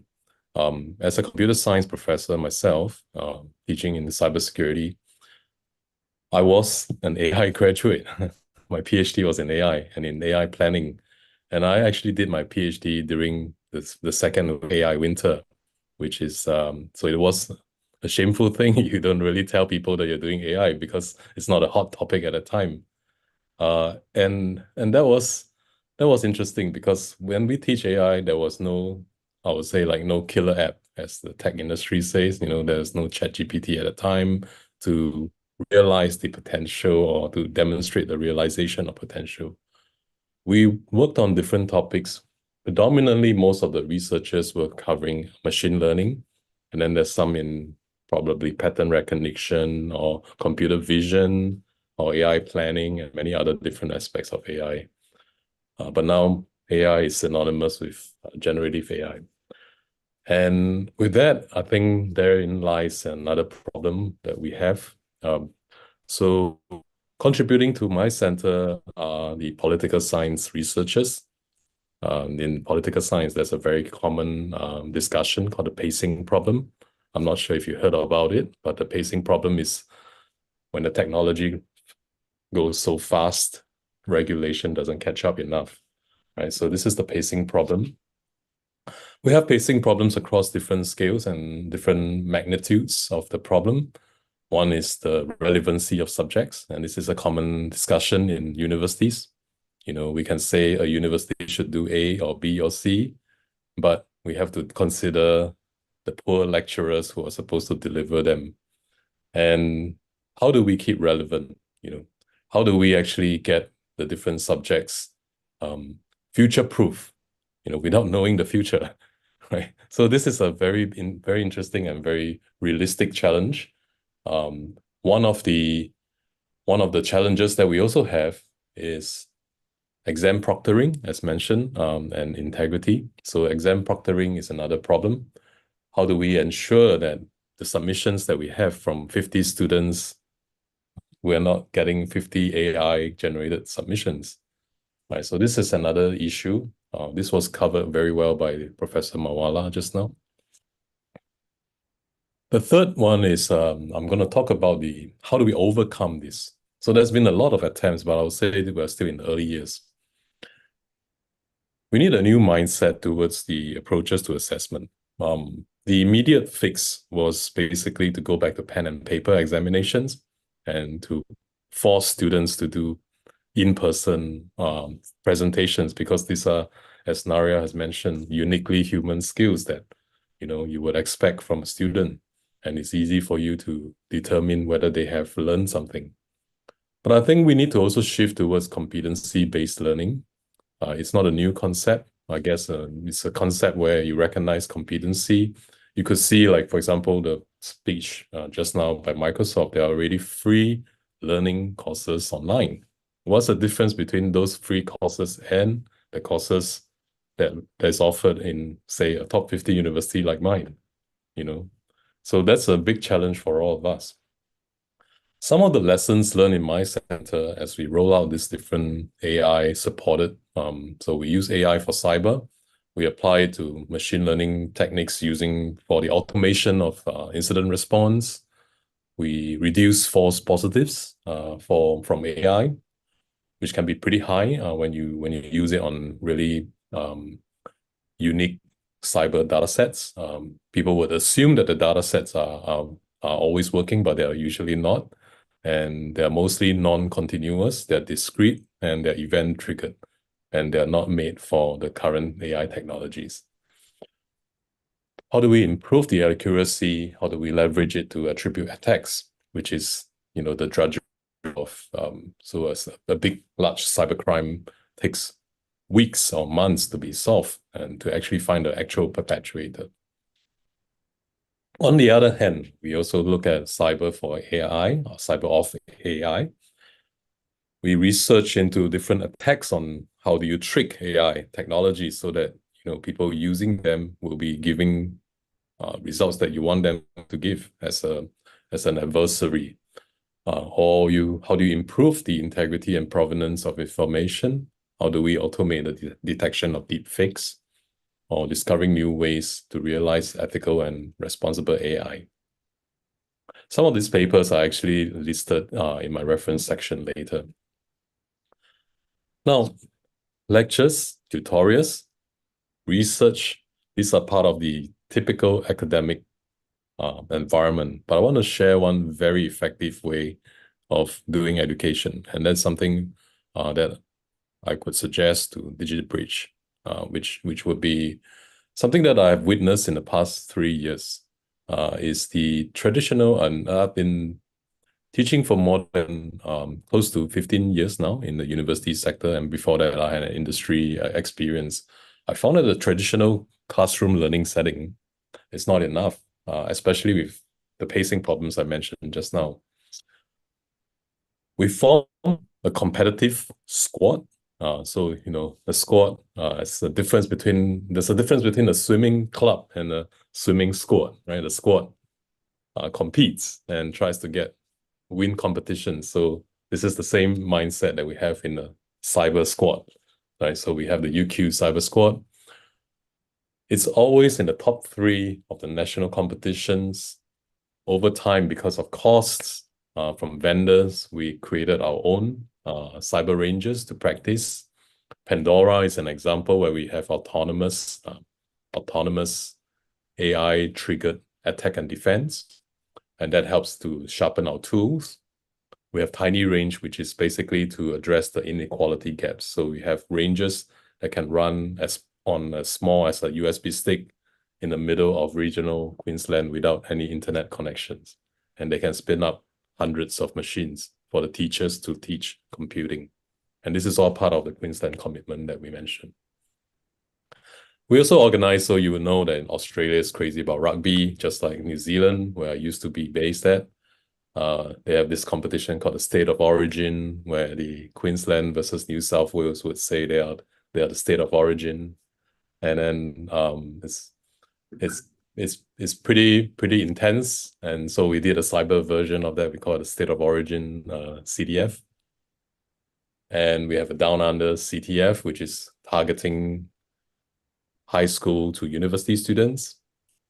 And my team, and I'm one of the co-founders of the Oceania Cyber Challenge and a co-founder of the International Cybersecurity Challenge, which is founded by a global consortium, including the NISA, the Cybersecurity Agency of European Union.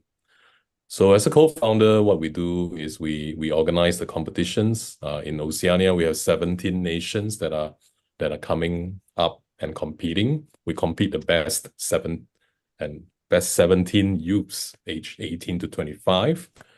And we basically send the 17 youths to compete in the World Cup of cybersecurity competitions. And increasingly and interestingly, because the competition was formulated in 2020, but it started in 2022 because of the pandemic. But in the 2022 and 2023 years, and this is why I'm using this as an example and as a use case, that's when I see the acceleration of AI uptake, which is interesting. You will see, and if you notice from the 2022 version, we actually narrowly missed out on the third place by just 0.03% difference. We lost to the US, which got third. First was Europe, second was Asia, third was USA, and then fourth was Oceania. So we left the competition thinking, what can we possibly do? How do we improve our results? So last year in August in San Diego, we managed to win the second place. And how did we achieve that improvement? I think the answer is obvious, using AI. How did we do that? Basically, we started to formulate different techniques. Of course, there's better teamwork. We learned lessons and from 2022, and we started to think about strategies, but not just strategies alone. We were able to cut down the time taken to discover vulnerabilities in our opponents' computers, and then automate the crafting of the response and defensive techniques. And even, for example, create techniques where if they attack us in one way, we can do a mirror and then we attack them back in the other way. After about 2 hours in the competition, none of the teams dared to attack our teams because they'll be reflected with their own attacks. So this is all AI, and this is a wonderful thing. I've been using a lot of text. I'm going to show you some pictures as one of the concluding slides. This is in San Diego. We were able to come second place. There was a lot of vibes. This is the grassroots. This is where learning and application of AI takes place. We actually do that. We address several UN Sustainable Development Goals. I think the first three columns are self-explanatory, but I want to finish with the last column. This year we are organizing it in Santiago, Chile, by the Latin American team. And over the 3 years, we noticed that we were able to help each other across the regions and go across different boundaries. This also reduced inequalities, not just in resources, but also in skills. We were able to train each other, make new friends, and then eventually create a more cyber secure and safe place using AI. So with that, I want to thank you. These are some of the references for your bedtime reading. And yeah, thank you very much. And back to you, Kate. Thank you, Ryan. Thank you for your presentation and for breaking that down for us. I really like what you said around the mindset shift that is necessary to overcome that pacing problem. And what a fun vibe. Thank you for sharing that as well. Awesome. All right, let's move on to Anyu Wang. So Anyu is the CTO of Global Education and Talent Development at the WDTA and is a senior technical expert in data security, network security, and AI. And he's also the main author of WDTA's Generative Artificial Intelligence Talent Development Framework. So a very on topic for today. Let us hear his new discoveries and his insights on research in AI education. I'll hand it to you, to Anyu.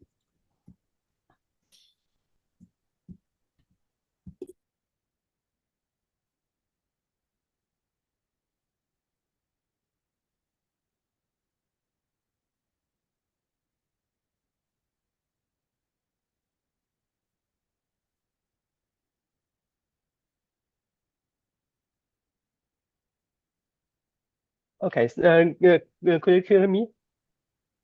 Could you hear me? Yeah. Yep, we can hear you. Okay. Okay. Thanks, Kate. Good evening, global thought leaders and technical experts. I'm Andrew Wang, and I'm very honored to have this opportunity to report to you some of our efforts and progress in the generative AI talent developments. As we know, the world is now entering the fourth industrial revolution. This brings together artificial intelligence, robotics, the Internet of Things, genetic engineering, quantum computing, and other technologies. It will change the way people work, live, and play, and even the way the world does business.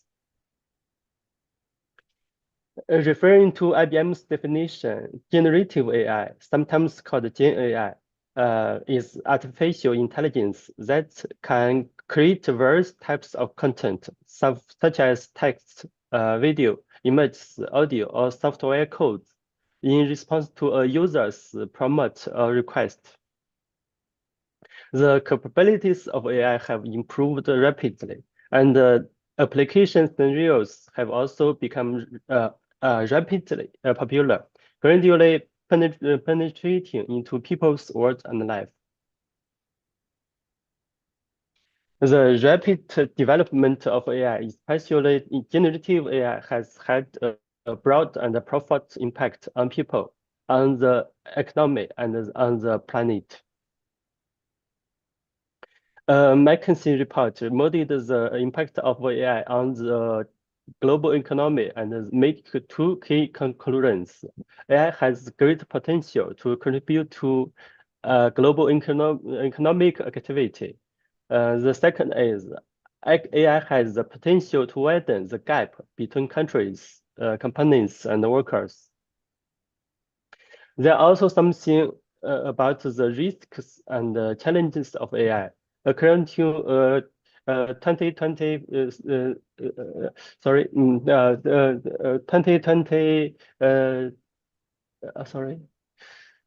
according to a second survey of more than 2,300 digital trust professionals, 57% of respondents are very concerned about generative AI being misused by attackers, and 69% of them believe that that attackers are more capable of applying AI than defenders. According to the report, there are 5 key risks associated with the misuse of AI. For instance, generative AI can give an attacker more tools in their arsenal. It can automate the attack process, make the attack path more complex, and make the attack more stealthy. In fact, generative AI can play a role that at each stage of the cyber chain.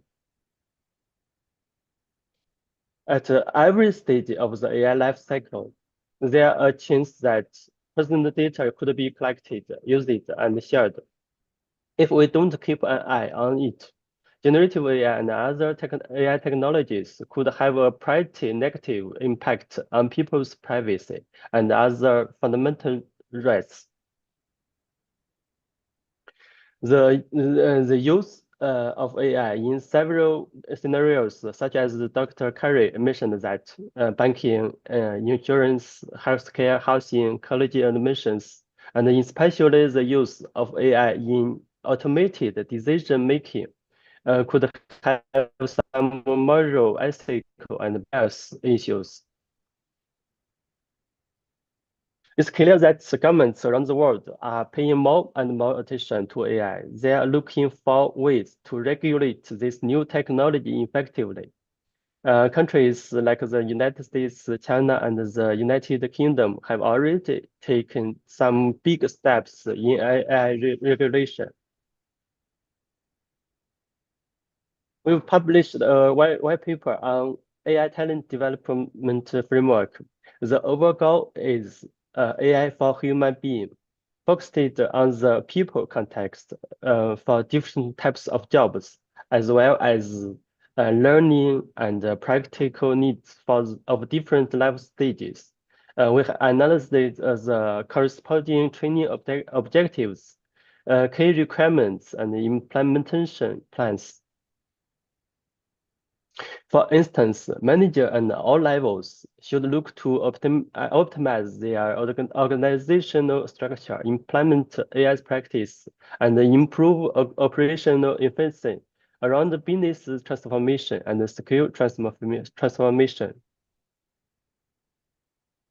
For top managers, executives, and business experts, we have launched 2 AI training courses.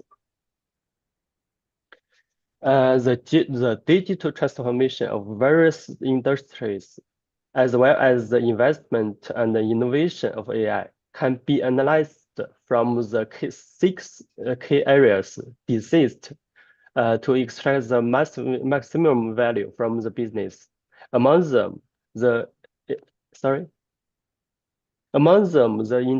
intelligence is very important. The success or failure of an enterprise's AI project depends on the cooperation between practitioners in the business field and experts in the AI field. As Naria has mentioned that a lot of skills will be replaced by generative AI. As we prepare for the future, it's important to involve our current workforce. A study found that 38% of employees worry that their skills are no longer needed now or in the next 2 or 5 years. So many employees want to learn new skills. As AI continues to spread across industries, we can observe 2 trends in employment. People learn new AI skills to improve their jobs, and new AI jobs are being created. The rapid development of AI, especially generative AI, is going to change the higher education system and the way we learn. In fact, the impact of AI on the education industry could be described as the power effect. Just now, AI courses are usually only offered at the university or professional education level. But as AI become more common, it's becoming more important to offer AI courses at the K-20 level.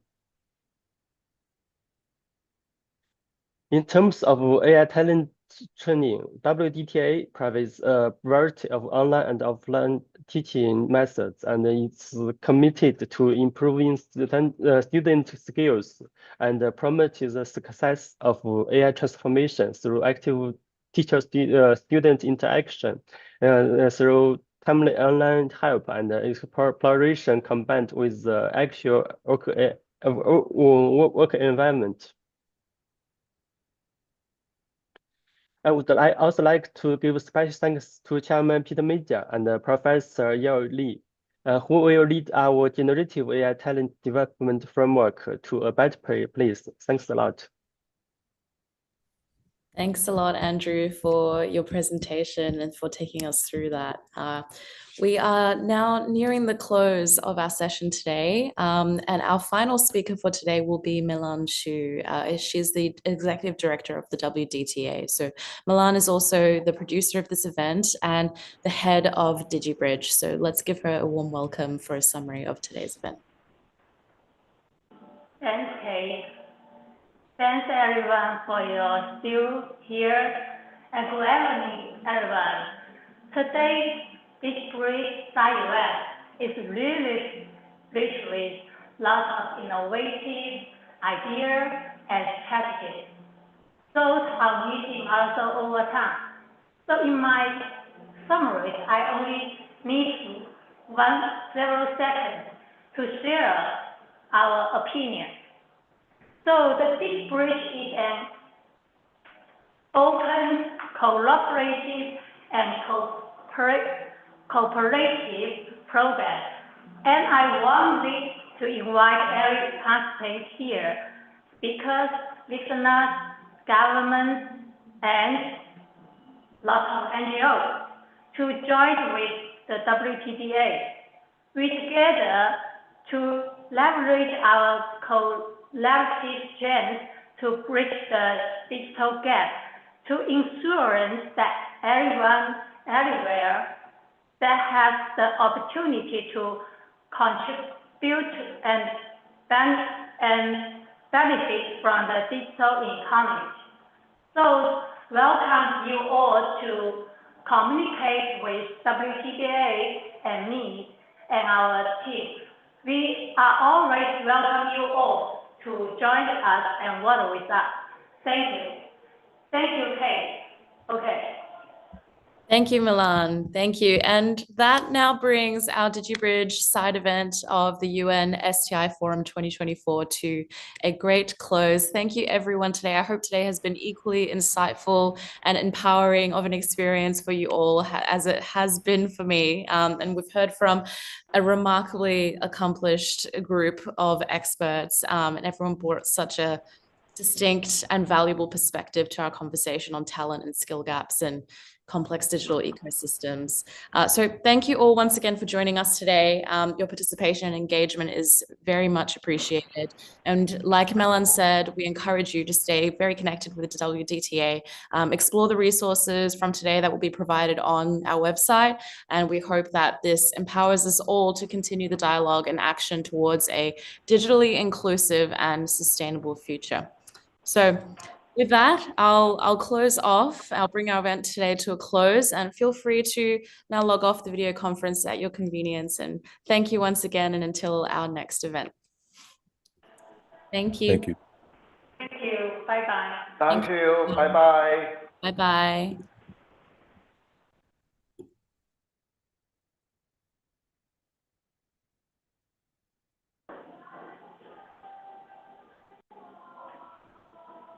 OK，结束。Close. Leave. 差一点就没电了。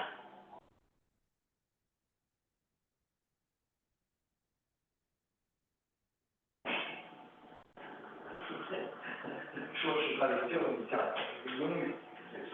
好。这里边的人，英语就是应该练几遍，不要把课本错了，有可能都没改。我发现我写的不对。